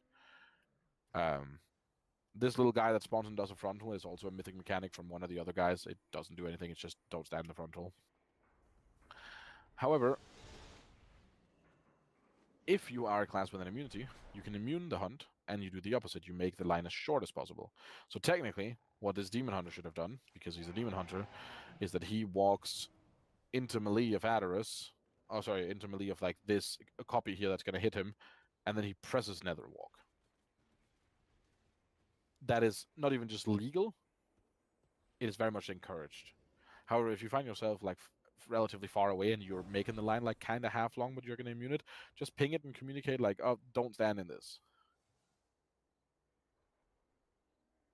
And that's effectively the entire fight that repeats. There's an intermission as well, which we'll talk about, but now it just repeats. So there's an I-beam, which is the other tank hit, which doesn't really do anything other than a tank hit. Dodge the frontals. Boss is going to teleport. We just soak the ads that spawn from the other tank hit. More blue pool spawn, more frontals, green lines, a spirit bomb, more frontals, sigil chains, and so on. It's just the same fight that repeats effectively forever. You've all seen these type of fights. It's Council of Dreams, it's Primal Council, it's all of that. Once they hit 100 energy, you get an intermission, and there's 3 different intermissions that happen in the same order every pull. And here's your mythic mechanic. In the intermission, all the non-tanks get linked as groups of 3. There will be an alpha and 2 betas. I will be an alpha. That is completely random. But basically here you can see Disco is linked to both of the others. So both to Floor Wife and to Twisted. So he's the alpha because he's linked to both. Whereas Floor Wife and Twisted are not linked together, right? So the one who's linked to 2 is the leader. If this is Sludge Fist chains. If you go more than 12 yards away, they snap and you both die. This is only a mythic mechanic, and it's only during the intermission, but if they snap, you die. And this happens in all 3 intermissions. The first intermission here is a Darius in the middle. He's doing a little suck, he's permanently pulling us in, and he's spawning a lot of these stars. And if the stars hit the boss, a raid go, boom boom. And on mythic, soaking a star gives you a debuff that does pretty heavy damage, and taking a second one is pretty rough. So like, for example, you can see, look at Val, like look at the 2 mages here in group, I guess like the second lowest row, right? They both start soaking like crazy here. Val took 2 stacks in this now, he just took a third, just took a fourth, and like this guy is just like, he's altered, he's in all his defensive, he's just dying. Fucking Ready Check here is taking a 4th stack and takes a 5th as well. Like, he needs to be lay on handed and he's just fucking going. So like, you want to take 1, maybe 2. And make sure you have defensive if you take 2. Otherwise, you can also see a lot of people taking 1. You can see our healer POV here guy, right? Like, he takes 1, and then he goes off slightly to the side, so he's ready for his debuff to fall off. And then he seeks out taking 1 more. I don't think he ends up getting it. But he could take another one, right? You can just take 1 at a time. There's not like 100 of these balls. Just don't get too many stacks. Now it just repeats the exact same thing you've seen. until we get the second intermission. The second intermission is the hunt intermission, or the fell rush intermission. And again, you're going to have alpha beta. It does look like you're linked to the same group of people, by the way. So you can see Floorwife is linked with Disco and Twisted, but this time Floorwife is the alpha. So it looks like every poll, once you've seen who you're linked with in the first intermission, you get linked with those in the second and third, and technically fourth too. And this is just... the boss just spams fell rushes, effectively, or hunts, or whatever. Just lines on everyone, and they move with you. Think of them like Kaivesa blazes. Move if you have to. Try to stand still. They kind of hurt. They actually more than kind of hurt. So you definitely want to make sure you don't overlap them and move too much, but that's the entire intermission. And then if you get all the way to the third intermission, you will have a Vengeance Demon Hunter intermission. And this guy will just do a green circle. You want to go to his left or right. You will do a frontal cone in the middle. So here, the ideal thing, these guys get a bit confused on this clip, but here the ideal thing is to go up to here on the left. But they're trying to figure out where each other are going, and they just eat a bit of the frontal. It doesn't kill them immediately, but you go to the side. Right after he's done with the frontal, it's going to jump, and you can see, okay, well, we go to the left or to the right. And then you just send it. They decide to go right. You do that 3 times, and the intermission is over. And now is the fun part, which hopefully... it's fun, but it's also mostly fun to watch, and hopefully we don't get to see it. If you have not killed the boss after the third intermission, it will rapidly generate energy and go back into a fourth intermission 12 seconds later. And the 12th intermission, or the fourth intermission, is just... what if all of it happened at once? I mean, it's a banger. Which you can see on the raid frames as well. They go from being pretty alive to right now being pretty dead in the span of a couple of seconds. Is the Kaivasa in rage? It's really cool in rage. Hopefully we don't have to see too much of it. Probably still because people die, but yeah. Questions for mechanical vomit hunters.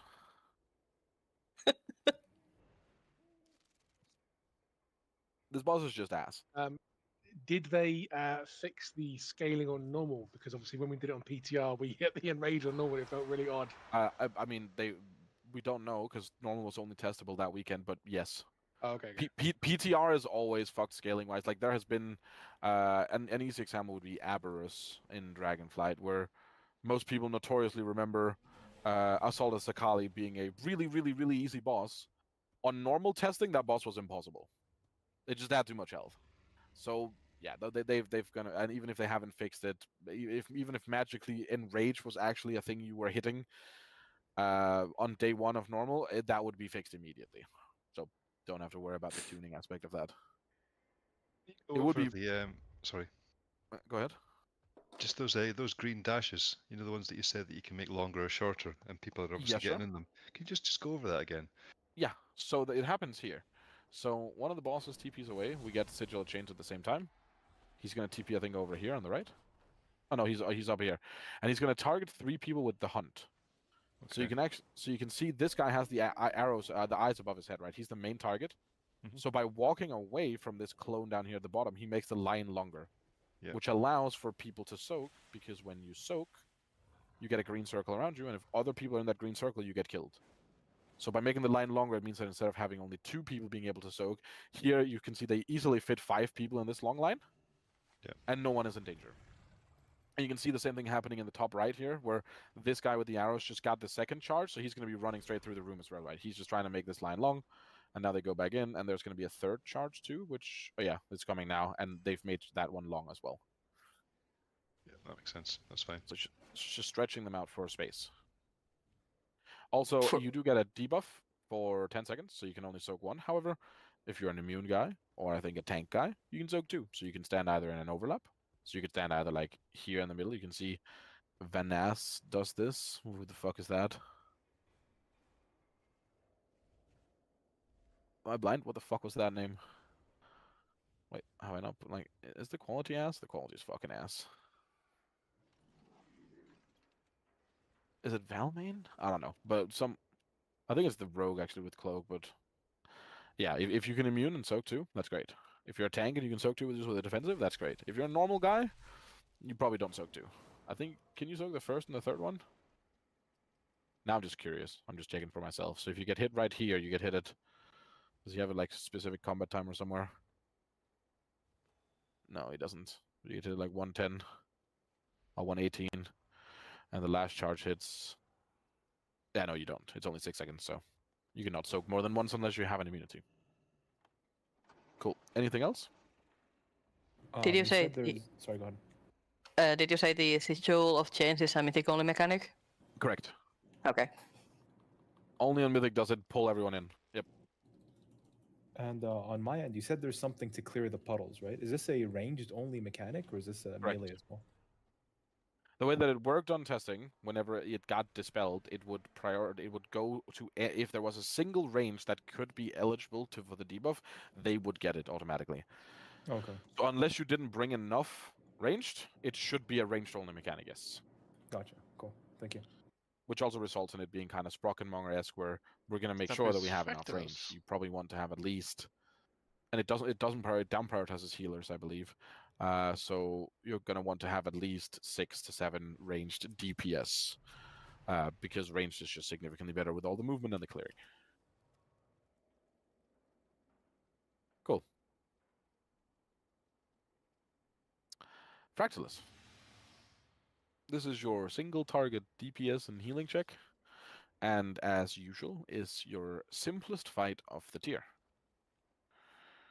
The simple concept is that the room is divided into 6. There's a crystal on both the left and the right that you can't see that divides the room. And you'll see as we pull the boss, little cracks, like white lights of cracks, will form in the ground. Here, 1, 2, 3, 4, 5, which means that this is segment 1. Like a yellow at the top, you can narrowly see it. Orange is segment 2, purple is 3, green is 4, red is 5, and blue over here is 6. Probably could have chosen better colors than purple or blue. Skull and Moon would probably have been better here, but alas. And the fight is really, really simple, and it goes on I think it's like a 48-second cycle, 50-second cycle. 4 people get targeted with an arrow. After 5 seconds, 6 seconds even, he will shoot a wall at you. He'll just literally throw a fucking building at you. Get fucked. And they snap to the crystals, and they also give a dot. So you want to make sure that you do not put them in whichever lane you have decided is a safe lane. Which in their case is lane number 4, at least on pull. You'll have to change during the pull, but nonetheless, right now you'd make sure you don't put it on 4. There'll be a weak order to solve this fight. That will just tell you to go to 1, 2, 3, 4, 5, 6. There will be multiple weak orders to solve this fight, to be fair. This is a very, very weak aura bull fight. But we'll take that as we get there. But even on heroic, the general simple concept will be, if we've decided that area number 4 is the safe spot, put it anywhere but 4 and don't stack them. So since we have 4 arrows, that means that those 4 people have to go to a combination of 1, 2, 3, 5, 6. So there's one of them that won't get hit. Just don't put them on the raid and don't double stack them, because you get 2 stacks of the debuff, and the debuff kind of hurts. Then the tank gets an arrow, and the tank wall is 3 walls on Mythic. It's only, I believe, 1 wall on normal and heroic. Then you get another 4 normal walls on 4 people with the arrows, so they're going to split out again. And then you're going to get the breaks. During this, by the way, if you're not targeted, you have not moved an inch. You are just standing on, even on Mythic, you're just standing on green button hitting the boss. You're living good if you haven't been targeted. Now we get breaks. He's going to slam the ground a little bit, and 7 people get a break. So we've spawned 11 walls. 4 from players twice, so that's 8, and 3 from the tanks once, that is 11. And we're going to get 7 breaks. And you position yourself in front of the walls you want to break. We'll talk about how and why you want to break certain walls in a second. But then he will do the Shattering Backhand cast. He will root all of the people who has the knockback, who has the wall break, and then he will slam you all backwards into the wall, breaking the walls, and causing 4 different mechanics to happen. So what happens Well, now it just repeats. So this is the only thing that's left to talk about is what happens and how does the walls work. And I want to give you maybe a better POV from a wall break later that is easier to understand what's happening.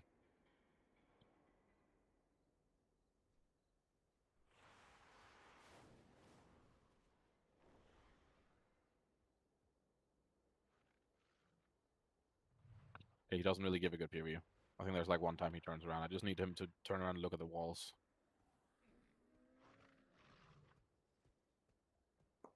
Isn't this one?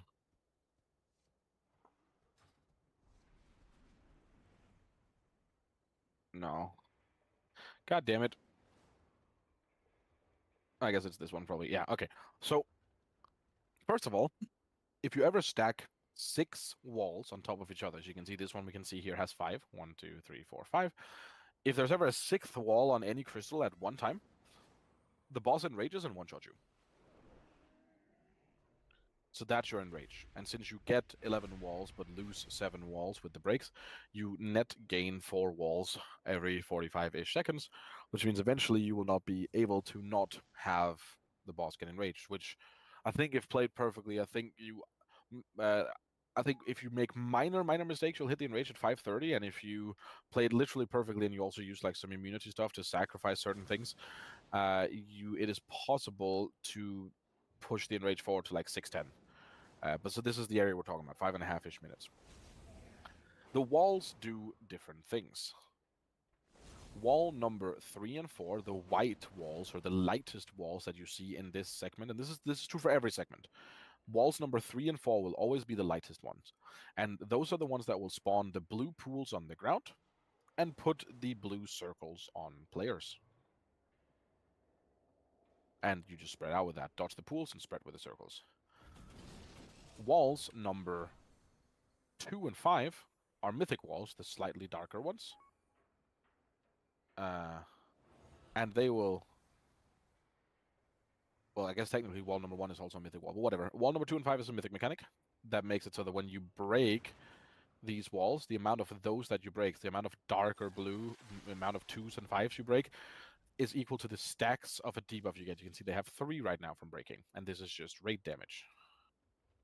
And then wall number 1 depends on if Blizzard would like the mechanic to actually exist.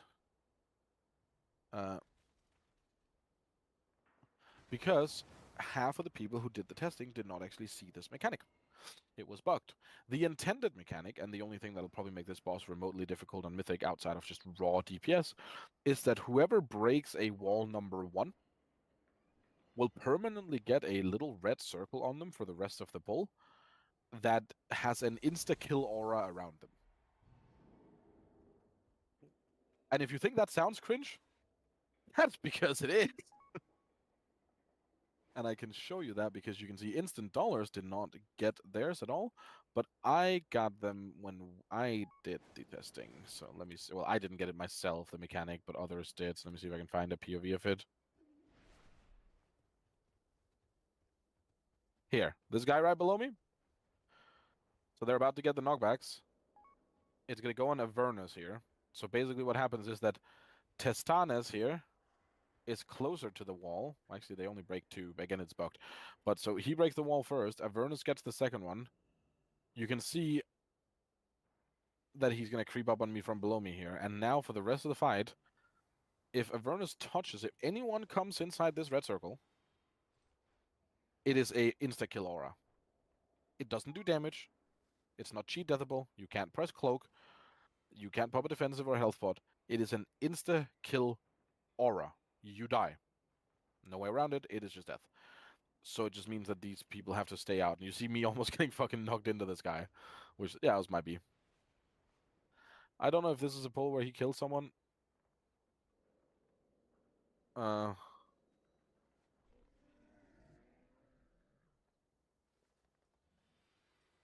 wondering why I died. I don't know how long I went forward. But yeah, this is just how, this is what they want. And if they want this mechanic to actually exist and you have like 5 people with this fucking circle by the end of the fight, those people have to stay out, which means you then technically end up having to say, okay, we're keeping quadrant 4 safe, but you also need to know that, like, oh, on this side, quadrant 3 is safe, because then this guy would have to be in quadrant 3, or he would have to stand on the left side of quadrant 4, and everyone else is on the right side. Like it makes the movement. Oh yeah, I just roll fucking into him. Haha, lol. It makes the movement a lot more sketchy. If they does keep it, Pentakill aura linger after the person dies, or does it go away? I am not 100% sure actually.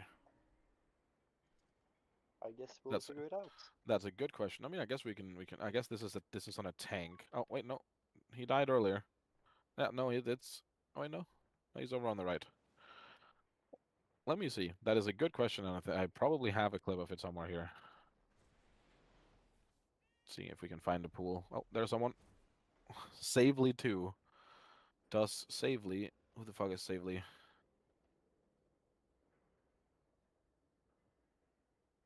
Am I fucking? Wasn't that on the hunter? Yeah, no, he's already dead, right? So I guess now once we turn around, if we turn around, we can see. Because it was on Savely, right? Yeah, it's on Savely. Okay. And you can see Billy just fucking... Billy Evoker here just walked into him and just fucking got turned to toast. Do we get a POV of him dying? No, I turn away and then he dies. GG. No, he does not have it. I can't even see exactly where he's dead. But he would be somewhere in here with his corpse, right? Somewhere in this clump, and he does not have it. Oh, no, yeah, we can see him here inside the wall. He does not have it. So yeah, it goes away when you die. If you get residents, love it. Well, presumably it seems like no, because if the debuff disappears from you when you die, then you would be able to be rest with it. However, it's kind of hard for the person with the debuff to be the one who dies. Because you can't really stand in much. Like, at most, you can get hit by one wall, but then you also have to make sure that the guy with the wall doesn't get knocked into you. I guess you could try to stand in pools when you break walls if you wanted to combat rest it, but yeah, it's a bit weird. Is the red line for the arrow just meaning that it's on you? Correct, yeah. Okay. And Is it going to be sorry. Go ahead, yeah. Is it going to be a situation where we're always going to be like the middle row is safe, so no, and the weak arrow just distributes us? Oh, okay. So because of the stacking walls mechanic? Yes, so what will happen is we'll pick one of the middle ones, so either row 3 or 4 here. On this video, it would be purple or yellow, right? As the initial safe spot. But then at some point, we're going to have like 3 walls on all the other 5 segments, so we're going to have to move to the right to allow us to put walls on where we were using as a safe spot, because it has 0 walls, right? So we won't be standing still the entire fight. There will be at least once during the fight where we get a specific segment to 5 walls, move in front of it, and now we say we're staying here. So we'll have to move at least once. There will be at least once during every... Obviously, guys, it depends on DPS, right? If the boss is tuned fairly easily and we get there later and it's nerfed, and we can kill the boss in like 4.5 minutes instead of 6 minutes in rage, maybe we just say we fucking stand still the entire fight. Maybe that's just easier, right? And he said something along the lines of it's one, like he shoots walls every 45 seconds, right? So we're just gonna get... It's a 45-second repeat, yeah. So roughly every 45 seconds you break the walls. Okay, gotcha. Then we'll have 4 walls, then 4 different areas, not 4 on top of it. Okay, and then 6 in one area within rage. Okay, gotcha. Cool, thank you. Yeah, yep. Anything else? Is there a known weak aura pack, or are we just gonna pick it up Wednesday before raid? Have I not already linked it? I'm pretty sure I have. Oh, like I know the liquid weak aura pack. You shared the key for that, but does that have the assignments in there? Yeah, well, oh no, I mean, so the assignments are a mythic thing. On heroic, you just fucking figure it out. You're not gonna care about where you put walls on until mythic. I think the But yeah, it also undermine. does have it. Sorry. Yeah, it's in the Undermine channel. Sorry, yeah, he's right. It's in the Undermine No, channel. it wasn't that. I think the Undermine weak aura updates to the Omega one, because on my when I checked my thing the other day, it was no longer called Undermine. It was called Omega. No, there's 2 different ones. Yeah, there's 2 different ones. It has the Manaforge and the Undermine one. And if you delete your Undermine one, then you could actually re-download it if you wanted to. But yeah. There's two different ones. Yeah, it's different weakos, but yes, the liquid thing will give you stuff. There's probably already some functional stuff for Fractalus and etc., but it's also going to get tweaked over the weeks. But by the time we get to Mythic, it'll be fully done, so we don't care about that. And then for Saldahar, I'm actually just going to stay and grab my own POV of that testing, because Mythic testing, we're not going to get anything out of looking at, and no one, even instant dollars, got further than a minute into testing publicly. So, yeah, I think it's this night of testing, right? Ah, yes, lovely FPS lag before I fix some stuff. Very good. Yeah, okay. So, let me just make sure I'm finding a pull where we actually get to P3. Definitely not this one. Definitely not that one. Definitely not that one. God, we're playing like shit. Not that one either.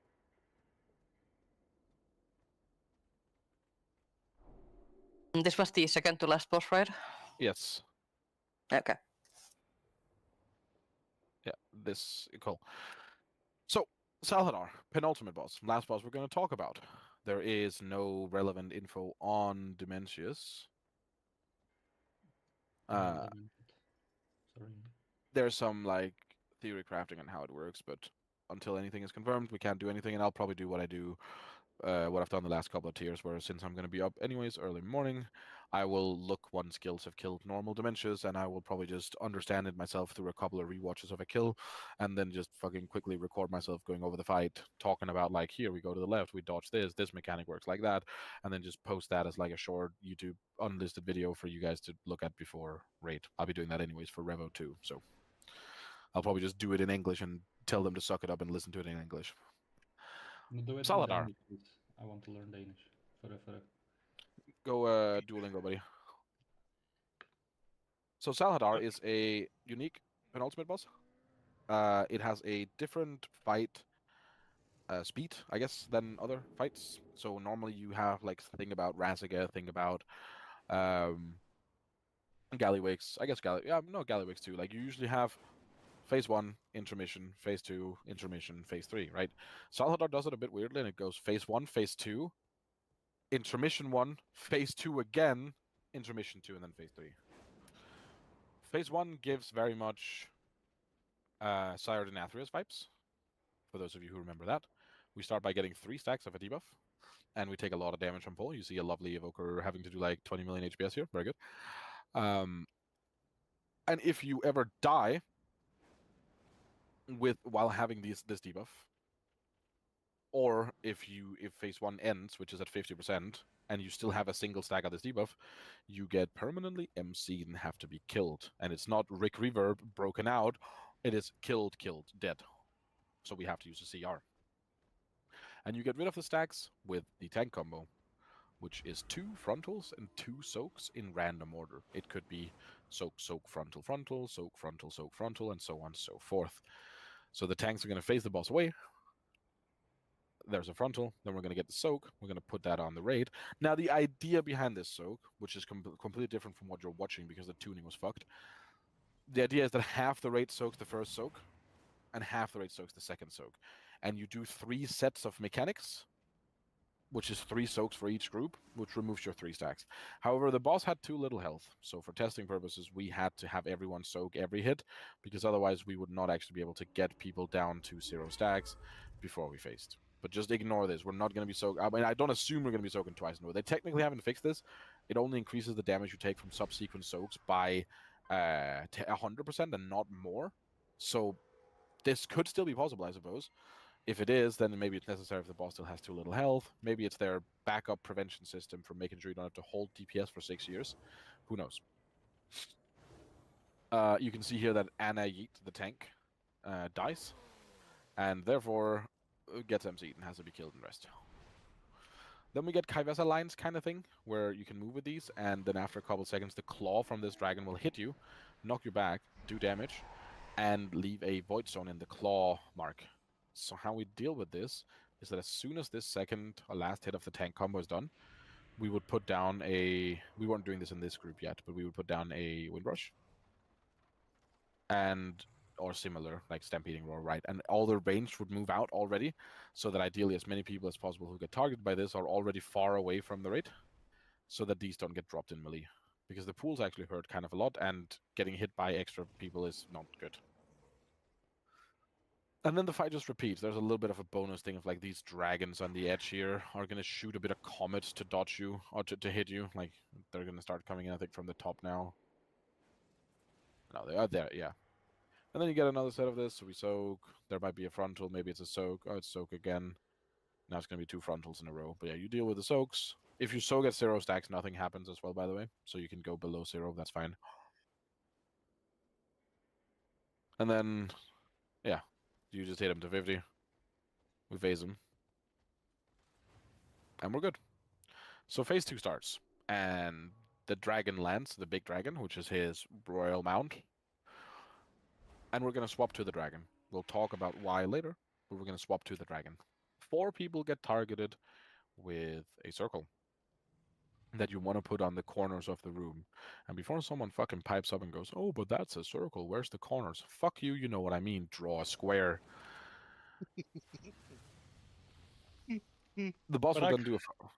No. Sorry, go on. The boss will then do a frontal breath on the tank. Which is a Razageth tank mechanic. Again, I'm just using references for the people who understand what that means. But if you don't, it means that a percentage of the damage that the tank takes will be exploded on the entire rest of the raid after the breath is over. Which is why this is a place where tanks will pop big cooldowns. Absorbs do not work. Externals do. However, external absorbs obviously don't. So like Life Cocoon is useless. Tombstone as a DK is useless, and Celestial Brew, I guess the actual Celestial Brew as a monk is useless. However, Diffuse Magic, Dampen Harm, Icebound Fortitude, Blood Tap, and all of the externals generally will prevent this damage. Meanwhile, the 4 portals we place on the corners have a line coming out of them that indicates which direction the breath is going to be, because on top of the boss breathing on the tank, there's going to be breaths coming out of all the portals in the direction of the line, and they're going to rotate. And if you can run through them, I think you even see someone doing it in melee here. I want to say you see Basie doing it here. Yeah, he goes through it, and like he takes a couple takes, he drops low, but if you're aware it's coming and you just run through it, it shouldn't kill you. Again, numbers could change. But this is the end of phase 2, part 1. Raid is split in half, and we go up on platforms. You have a Nexus Prince, Kyvor, and whatever the fuck the other guy's called, I don't know. There's 4 Reapers and a Titan Construct. The Reapers just teleport to random guys and do like a little bit of damage. The Nexus Prince is locked in the middle and we kick him, or you can also just not kick him, and he will do like a little spinny thing. And the Titan Matrix then moves with the tank. So the general idea is much better than what we're doing here. You want to keep the small adds and the Titan on top of the Nexus Prince so that we can DPS all of the adds at the same time, because you want to make sure that you kill everything off so you can get back. Now here we barely beat the Enrage on the Titan Construct, because you might see on the raid that we went only like fucking 8 people out of 25 over here, because some people just went the wrong way. Haha lol. The second part of phase 2 is literally just a replica. You land, we get another 4 circles that we put out on corners. We take the lions out. There's going to be a breath on the tank. You're going to dodge the breath, and we're going to phase onto the second intermission. This is where you will likely lust if you don't need lust in phase 1. The dragon is going to take 100% increased damage for the next 30 seconds. However, any health that the dragon has left is going to heal the boss in phase 3. So you're going to want to have lust here, and you're going to want to blast this, and you can see we're going to lose a lot of people. This is the first time this group saw the intermission. It's like we're just going to barely see phase 3. But basically how I expect this fight, how I expect this to be played is we put down a marker, we all stack up, and kind of like Rash Shock-esque, we're just going to decide and say we're going to go left. And then anytime something spawns on top of our heads, we try to go left. And someone might end up being like 5 yards ahead or behind, but we try to stay stacked, helps out the healers. And the damage actually, once we got here again, I can go forward because our next pull was actually better than this. Once we got here a second time and we did this and we stacked up, you will also see that the damage was not actually that bad for us to heal, because we were prepared for what was happening. Once you then enter P3, hopefully you've gotten the dragon a lot lower than we did. Obviously, we weren't lusting this. But you'll notice that the boss is at... I think we just saw him, so he's at 34% at the bottom of my screen right now, right? He's probably being multi-dotted, so let's call it 33 for good measure. He might lose a bit of health. He's not immune during this either. However, he goes from 34 to 66 because we don't kill the dragon. So damage on dragon is very important. Now, phase 3 is actually really, really simple, but also really, really cool. And for this, I will also show you a normal clip in a second. So on Heroic, we get 6 stars. Notably, pay attention to the fact that, for example, this guy out here has a like blue and black star that's rotating clockwise around him. And for example, up here at the top, you have, and on the left now, you have a guy with a pink star that's rotating counterclockwise. This is indicative of the spawning stars. Because this spawns stars. First it spawns portals like Kavesa and pulls us in, and then it turns into stars. We're no longer getting pulled in, but these will keep rotating and doing the silken cord intermission mechanic, where we're just dodging rings permanently.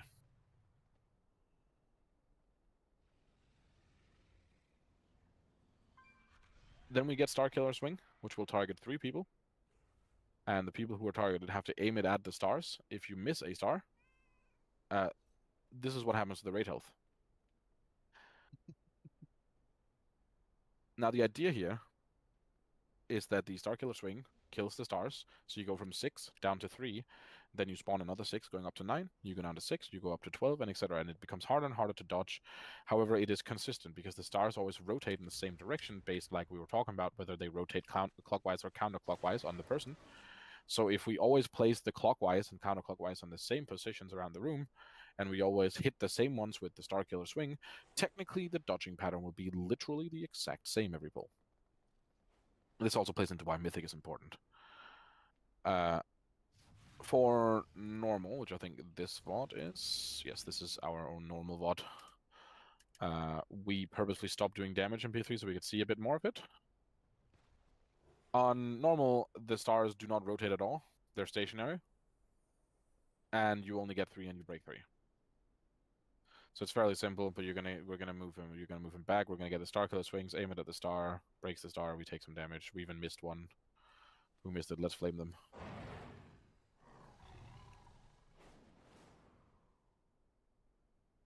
Well, I'm hitting mine. Who's it over here? It's Vince and Ryan. Yeah, no, but 2 can hit the same. Well, I guess no. I guess 2 can hit the same. So we'll just flame one of them. Fuck it. But no, there's obviously a whole lot of changes to this on Mythic, none that are relevant for us to talk about. This is definitely, if any of the previous bosses, I'll turn off the screen share by the way, and if you have wireless headsets, you can walk around for a bit. This is definitely a boss in which even if the previous bosses end up being relatively easy, we will for sure have a specified channel for Salhadar. This is a boss that has enough depth to it and enough specific requirements that will warrant a whole explanation in and of itself. But the idea for us tonight, as usual, is just to get a somewhat clear view over the fights, which is also why we're doing this. And I think Noigo said he was recording it, so you can put it up for the people who's not here, which is great. Some people have taken notes. That's great. I don't expect, obviously, any of you to straight up remember every single thing that's been said for the last 2 hours, and there's still a little bit of yap to come about other non-raid related, but still raid team related stuff. But it's more, if it helps just a person here or there and something clicks and you wipe to a boss on Wednesday or Thursday and you go, oh fuck, right, that's what we talked about.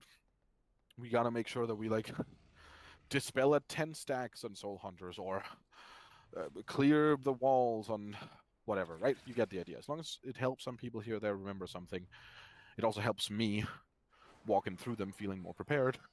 And I hope it also helps in general that people just get to see the bosses. Not everyone does PTR, we don't mandate PTR, but yet there's still something very valuable in us having at least some preparational stuff done before we enter the raid for the first time. So before we move on to other minor stuff, any questions either for specifically Saldahar or just like overall? Anything people came up with, something they want to have covered? Going first? Second? Sold.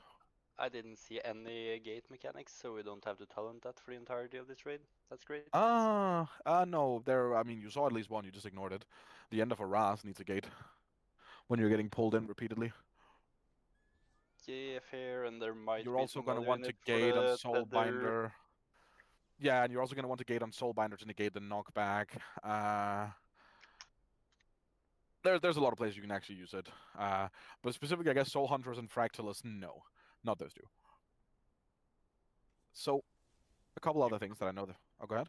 And you on the Soulbinder, you cannot use the gate before you drop the pull though, right? Like you cannot... Well, if everyone does it, yeah. Like the idea would be that we could basically put... we could put a gate from melee to ranged, and it would allow melee when the knock happens, kind of like Sprockenmonger-esque. We tested this on testing. I know this works on Mythic. When the knock happens, melee can take the gate instead of getting knocked, land right next to ranged, drop the pool, and move. So it basically allows you to get back in faster. Instead of having like 3 seconds of airtime, you only have 1. Oh, so you skip the airtime. Okay. Yeah, effectively, yeah, because you don't get the upwards upwards trajectory, Jesus. And it's not like Sprockenmonger where it's multiple small knockbacks back to back. It's just 1. Okay, so the game is literally just checking like when you touch the ground after. Effectively, yeah, that's what it seems like, yes. Okay. So a couple of small things that people have obviously asked about, and things that comes to mind, and other things will probably be brought up. Let's start with the start of the day. I know a lot of people are going to be up early in the morning, doing keys, doing whatever else. First off, obviously, take it slow. We'll get there when we get there. It's not like it happens a lot here, pretty much ever, but I still want to just emphasize the importance of it. The dungeons will be there on Thursday and the entire weekend. You do not have to get +10s done before the raid. You do not have to be fully geared before Thursday or Monday. We're playing a game for fun. We're getting as far as we can for fun because we enjoy doing the content and playing with each other. I do not want to hear about massive tilt fests and people getting angry at each other over whatever in dungeons and getting into arguments. Be good to each other. In general, also help each other out. Very early on in the season, it will quickly turn into specific people needing, well, everyone needing specific items. Say you need a neck from Halls of Atonement or a trinket from Aldani Ecodome, right? Or you need to farm the ring from Tazavesh Streets or whatever. Be good to each other. People are going to post and ask if someone has a Tazavesh key, help each other out. Obviously, don't fuck over your real life or scheduling around it, but try to communicate. Life is much easier if you pre-plan stuff. A lot of people have struggled in the past with just hopping on Discord once they get off of work, and then they type a message and say, I'm free, who wants to do keys? Whereas instead, what you could maybe do is pick up your phone during a break at work or even the night before and say, hey, I will be home at 4 p.m. tomorrow. I would like to do keys. That usually will almost guarantee that you're able to set up a group in advance and actually have a plan and not sit there and waste time. Similarly, I know there's already been groups that's formed. That's great. I'm happy that there are people who are just gathering themselves into groups because it is a lot of effort for us to do. And it's not something we necessarily want to get involved in. We don't want to mandate people play with a guild or who plays with who, or mandate situations where certain people might not want to play with certain other people. At the end of the day, not everyone has to like everyone. But to that extent as well, do your own thing. Ask if there's, let's say, for example, Velani asked if any group needs DPS. If other people don't have a group, you can chat together, figure something out. Most of the groups that are set are usually pretty set in the sense that we've experienced before that some people have hopped into Discord expecting that at some point someone will fall off and they will be able to join, and then that doesn't happen for like 6-7 hours. Better to make your own plans. When it comes to keys in the morning, if you have an alt, make use of it. And that means that you would take 4 people in the group on an alt if they have geared alts. You don't want to take like 660, 670 characters. But if you're someone who's maintained 2 characters and you have a second character that's geared, if you can, have 4 of the players go on an alt, do a Mythic 0, get a key. I think you can just actually talk to the Panda. You at least could this season. Just get a +2. and the one person who's on their main, you push their key. No matter if it's a shit key, you push their key. You do a 2, you do a 5, let's say it turns into a 7. On either the 7, or if you feel very comfortable with the 7, you could push that to an 8 or a 9, but on either the 7 or the 8 or the 9, whatever, everyone else locks back to their mains, and now means that everyone's mains gets a 6, 7, 8 key, depending on what you had on that one character. This saves you a lot of time. And it'll prevent situations we've had a lot, where by Friday, there's half the raid team who has like 9s and 10s, and then there's half the raid team who has +2s that you can't do anything with. And there's so much gear to be grinded and so many things people want to do that most people don't really, and I think both fairly and understandably so, don't really want to spend the first 3 hours of any key session making sure they push up everyone's keys to a 7 or 8 so that gear is farmable. So if you have an alt, make use of it. If you don't, that's fair, right? Alts aren't mandated, but I know that the vast majority of you guys have at least one extra character you play.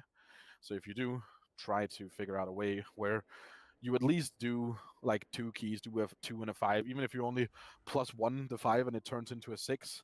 Now you've done 2 keys and everyone has 5s, which is the equivalent of having done 5 keys, right? So you've still saved yourself a lot of time, and it just helps out. Tazavesh is something people have asked about, and there's been a lot of debates about the hard mode. So to clarify a couple things with that, first off, you do not get a +11 key from hard mode, neither from deathless nor from non-deathless, so it's not worth doing early on. It's scaled like a plus some, like I would say like a +12-ish, but probably even slightly harder. Especially with the gear we'll have week 1. It is designed to kill you. You stand in a void zone, it kills you. You miss a kick, it kills you. The tank doesn't press a defensive, it kills you. You fuck up a single mechanic, you're dead. It is not something that you're just going to walk into and do. Deathless, effectively get it out of your heads. You should try if you want to. If you want to get a group going for Sunday or Monday or Tuesday when you have a bit of gear and try to give it a shot, definitely do that. If by week 2, 3, 4 we can have some people who are able to like form themselves into groups and do Deathless Tazavesh for extra mythic drag items, that's great for the uninitiated. If you do a full hard mode Tazavesh, all 8 bosses runs with 0 deaths, you cannot reset. You have 1 shot a week. If you do everything with 0 deaths, all 5 people get a guaranteed mythic item. Random item from all of Tazavesh, of course. But get it out of your head. Don't expect it to happen. By that I mean that even some of the top-end key push groups, some of you will know, for example, teams like Lost or Missed Count from MDI, Kira and Yargi and etc., who generally have rank 1 keys in the world. They're doing 22s, all that. It took them 4 hours of attempts of resetting to even get close to a deathless run on PTR. And that is with you being scaled to 7, 10 eye level, which we are not going to have for like 3, 4 weeks. And that is some of the best players in the world who probably have already done multiple hundred Tazavesh keys, both on PTR and in past seasons. The rest of us are very unlikely to have reasonable chance to get this done early on. So don't get too excited for it. And similarly, if you go give it a try, do not start getting mad at each other for someone zoning out and missing a mechanic or whatnot, because realistically, it's not going to happen. Crests work the same way. Crests have always worked, which means weathered and carved crests you spend to your heart's content. However, runed crests you only ever spend on an item that dropped from a +10, not from an 8. Even if you loot, let's say, your Bis ring from a +8, you wait until you have looted 2 rings from a +10 before you upgrade. You only upgrade hero gear that is already 3 out of 6. If you then loot 2 other rings, you can upgrade the good ring for free, right? And then upgrade it once with crest. But you only ever want to spend at most 15 runed crest on any item. This guarantees that by week 2, you will effectively not have anything to spend rune crests on. And the difference between spending your crests willy-nilly whenever you get an item and being a little bit more strict in what I'm telling you and only upgrading stuff that has value will easily amount to 2 to 3 eye levels per person by the end of already the first week, let alone the second week. It has a very big impact. So resist the dopamine hit of me got item, me go upgrade, unless it is something that came from a 10. Similarly, Gilded Crest you only spend on mythic items and crafts. And if you're someone who uses a 2-hander, let me rephrase it. If you're someone who can use a two-hander, you do not craft anything next week. You wait until you have 2 sparks. Obviously, every caster is going to want to get the one-hands from the raid and then craft an offhand. However, the one-hands from the raid drop from respectively, is it 5th and 6th boss? Or is it even 6th and 7th? I don't know. Doesn't... Okay, so 6th and 7th. And us killing Salhadar Mythic is so far in the fucking future that the best thing that every single person can do is you craft a staff in week 2. Which means, yeah, maybe you're lucky and your first week of Vault is going to give you a Mythic track staff, but once you have 2 sparks, you craft a staff. Even if it's not technically BIS, it's going to be much better for you. Same thing for example, Warriors with their 2-handers. Same thing for Hunters with their bows. Actually, I don't know where the Hunter bows drop, but let's just get them crafted anyways, because we wasted so much fucking time this tier. Not that it, like, cost us to lose 20% damage or anything, but we wasted a lot of time this year with the Hunters. I guess neither of them are here. I guess only Thingy is here, but both Ryan and Alex had a bit of a, oh, but our bow drops from the second boss, so like it's kind of a waste to craft, and then it just didn't drop for like 9 weeks in a row, right? No matter where your shit drops, if you don't have a mythic track weapon by the time you're able to craft a mythic staff or mythic polearm, sword, mace, whatever, just craft a weapon. It's not wasted crests, because if your weapon drops from the first bosses anyways, it would cost 60 crests to upgrade anyways. It has the opportunity cost of having spent 2 sparks, yeah, but by the time we're halfway through the tier, you're going to be swimming in sparks with nothing to spend them on. A kind of noob question here, but what is the issue with crafting an offhand and a main hand? It costs more twice crests. Instead Yep. of paying 60 crests for a staff, you pay 120 crests for the same amount of stats. So you're just wasting crests. And gilded crests are a very, very, very limited commodity at the start of the season, and you are very likely going to run out of crests long before you run out of items. As soon as you just give like a random example, right? So next week we're probably not killing any mythic bosses, maybe, but realistically we're maybe killing 1. So on average, everyone is going to get 0 items from mythic in that week itself. However, once week 2 rolls around, and you have 2 sparks, you're going to get an item out of Mythic Vault, which realistically you're going to take a Mythic slot from dungeons, right? Which will cost you 75 crests to fully upgrade. And then you have 2 sparks, which will cost you 60 crests to fully upgrade. So at that point, you've already spent 135 out of your 180 crests, which means if you crafted main hand offhand, you wouldn't even be able to upgrade your vault item, let alone if you get any item from either, say, Deathless Tazavesh, or eventually once we start killing mythic bosses and items are given out. You're going to be limited much more by how many crests you have, rather than by how many sparks or items you have. And staff counts as both anyways, which means if you then get the one-hander eventually, the one-hander can be upgraded for free to 680. Well, I was going to say 681. That's this tier, but you get the idea. It can be upgraded to 5 out of 6 mythic, and so can an offhand if it's not crafted. So in the long term, yeah, it'll cost you 60 extra crests at the end of the season, at some point when you've gotten a good one-hand and you want to craft an offhand, but that will, for 9 out of 10 people, that will first happen when the crests are either uncapped or when you have nothing to spend crests on anyways. So crest efficiency early on, very important. You definitely want to craft a staff. Also, even the difference between the it's one of those things where like people min-max a bit too much. The difference between you having the rate one hand and a crafted offhand versus just crafting a staff with the same embellishment is, for most classes, somewhere in the vicinity of 0.4% DPS. And it's not worth it for you to waste 60 extra crests to potentially maybe do less than 0.5% extra damage in 10 weeks from now. So crafting a staff will always be the best way to go. Trying to think if there's anything else. I mean, loot in general, obviously bear with us. Schedule to the point that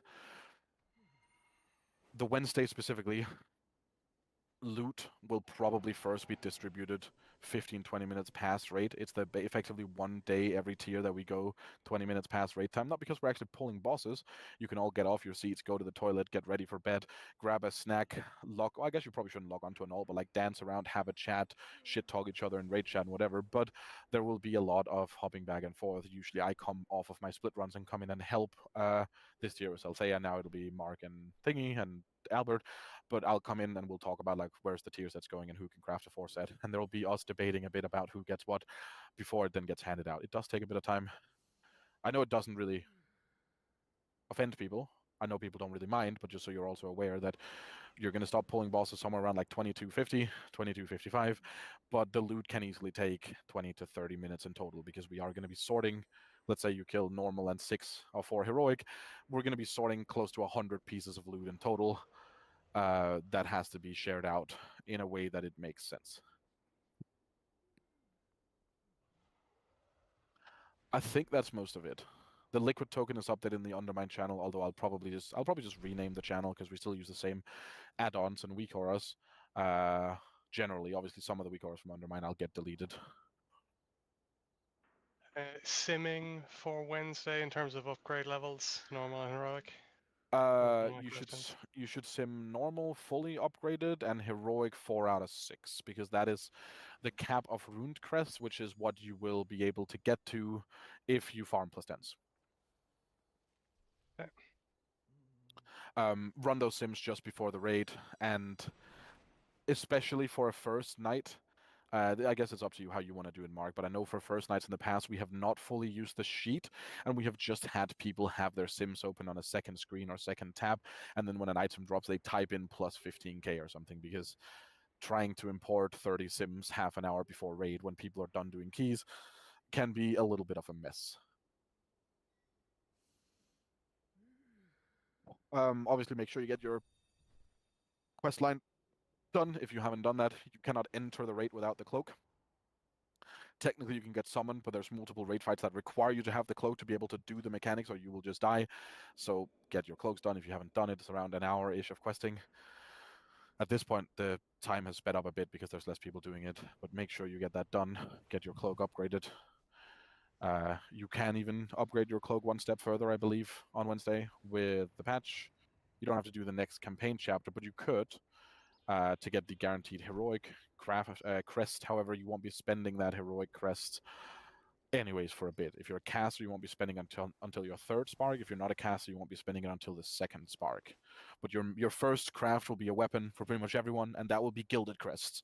Don't be the guy who wastes your heroic crest to craft your weapon to then upgrade it to mythic afterwards, because you're limited on ruined crest. Instead, save until you have the gilded, craft the weapon directly, and then use the heroic crest to craft your 2nd embellished item. I think that's most of it. Am I missing something? Are there any questions? If you want to, you should check the WoW audit Warcraft sims for loot. No, those are awful. They we've obviously we have this conversation before you joined, so it's not. But we've talked about it. There are very clear reasons why we don't want to use them. There are very clear issues with them. We're not going to go. It's not worth it to spend the time going in depth about it now. But what we are doing is certainly more helpful than the WoW audit sim system is. Okay. And if it's a bit awkward sometimes, I fully understand that. But there is a reason for the madness, so to say. I was trying to be helpful. Yeah, no, I appreciate it. Anything else anyone has to add? Are you still brain dead? Yes. Thank you. That will never stop. I will be available, obviously, throughout the day. I obviously am not here either Wednesday nor Thursday. But if anyone has, whether it's questions about the bosses, questions about how to spend their crests, if someone just wants to make sure, say they looted an item and they're like, hey, can I upgrade this? You're always free to DM me. I cannot guarantee you I'll respond immediately, but I will certainly be at my PC for the entire day.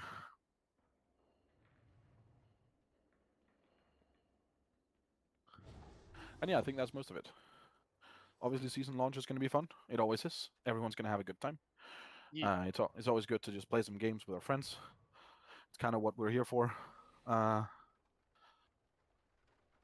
So definitely just, yeah, be good to each other. Have fun. Can you define friend, please? No. Oh, okay. I don't do spelling. A couple of housekeeping things. Make sure your extra action button is somewhere you can use, or is bound or something for some of these bosses. Yep.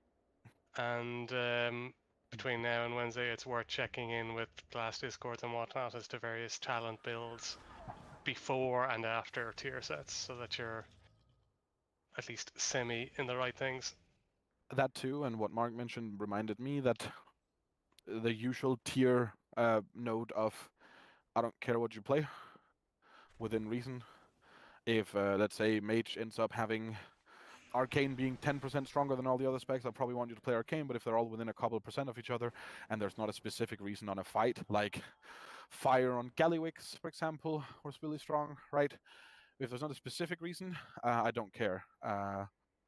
And even if let's just use Mage as an example again, right? The Mages played mostly Fire and Arcane this entire season, and it looks like Frost could be good in Manaforge. I don't expect that you spend the time between now and Wednesday to make sure that you're showing up to raid Wednesday, Thursday, and you're just fucking a Frost gamer. Play whatever spec you feel comfortable on, normal, heroic, early mythic. We're only going to care once we actually get to bosses where DPS makes a difference, which it doesn't early on. Early on, we're mostly limited by our hours,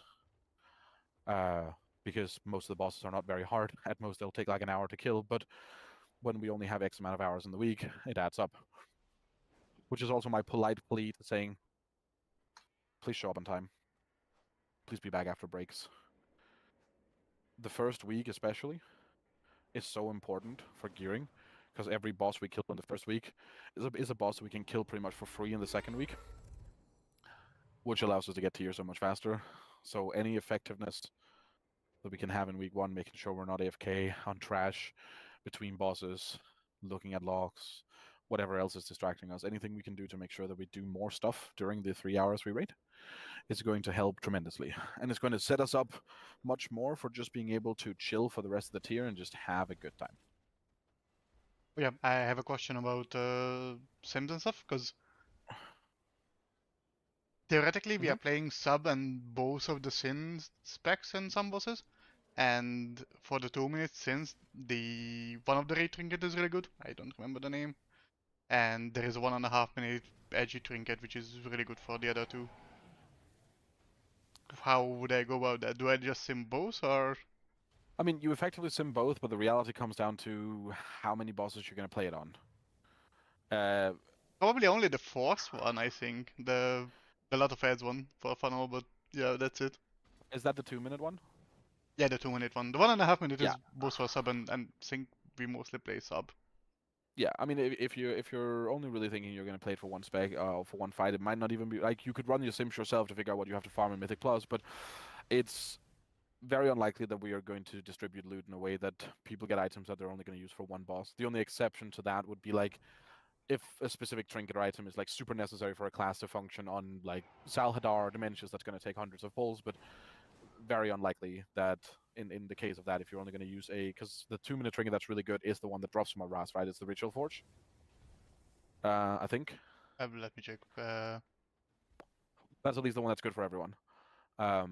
The Ritual Forge is the 2-minute one. Yeah, that's good for Deathstalker, Sin, and the other one is the Nether Prism. Ritual Forge is effectively nearly base for every single spec in the game. So if you are not going to use it for more than one boss, there is an approximately 0% chance that it is going to go to a rogue. Okay. It's still fine to drop the 2 sims if it's relevant, but again, it also just depends on tuning. Maybe the 4th boss ends up being like not very hard, and then it's fine. Yeah, and it's probably gonna be fine with like a Mythic Plus. Yeah, what is exactly. it? The other one. Priory, yeah. Priory, yeah. Anything else? Do you love me? No. Damn it. No, you tried. I do love you, Fingy. What's that about? I do love you. Aha. Thanks, babe. Okay, well, if that concludes everything that is relevant, then I will let everyone go and slowly try to internalize all of the fucking gap that has happened. Because I know that these strat days are like fairly heavy, but I think it's good that we have it and that we know what's going on before Wednesday. If you'll be available tomorrow, I need help with upgrading some of my gear, or rather just getting some pointers. What do you mean tomorrow? Are you going to bed? I said, did I say tomorrow? No, I meant. Well, you said you were taking a break. Meant now. I'm just downstairs, but yeah, I will be around for like a couple more hours before I try to go to bed. I don't know if you saw my message as well. If you log in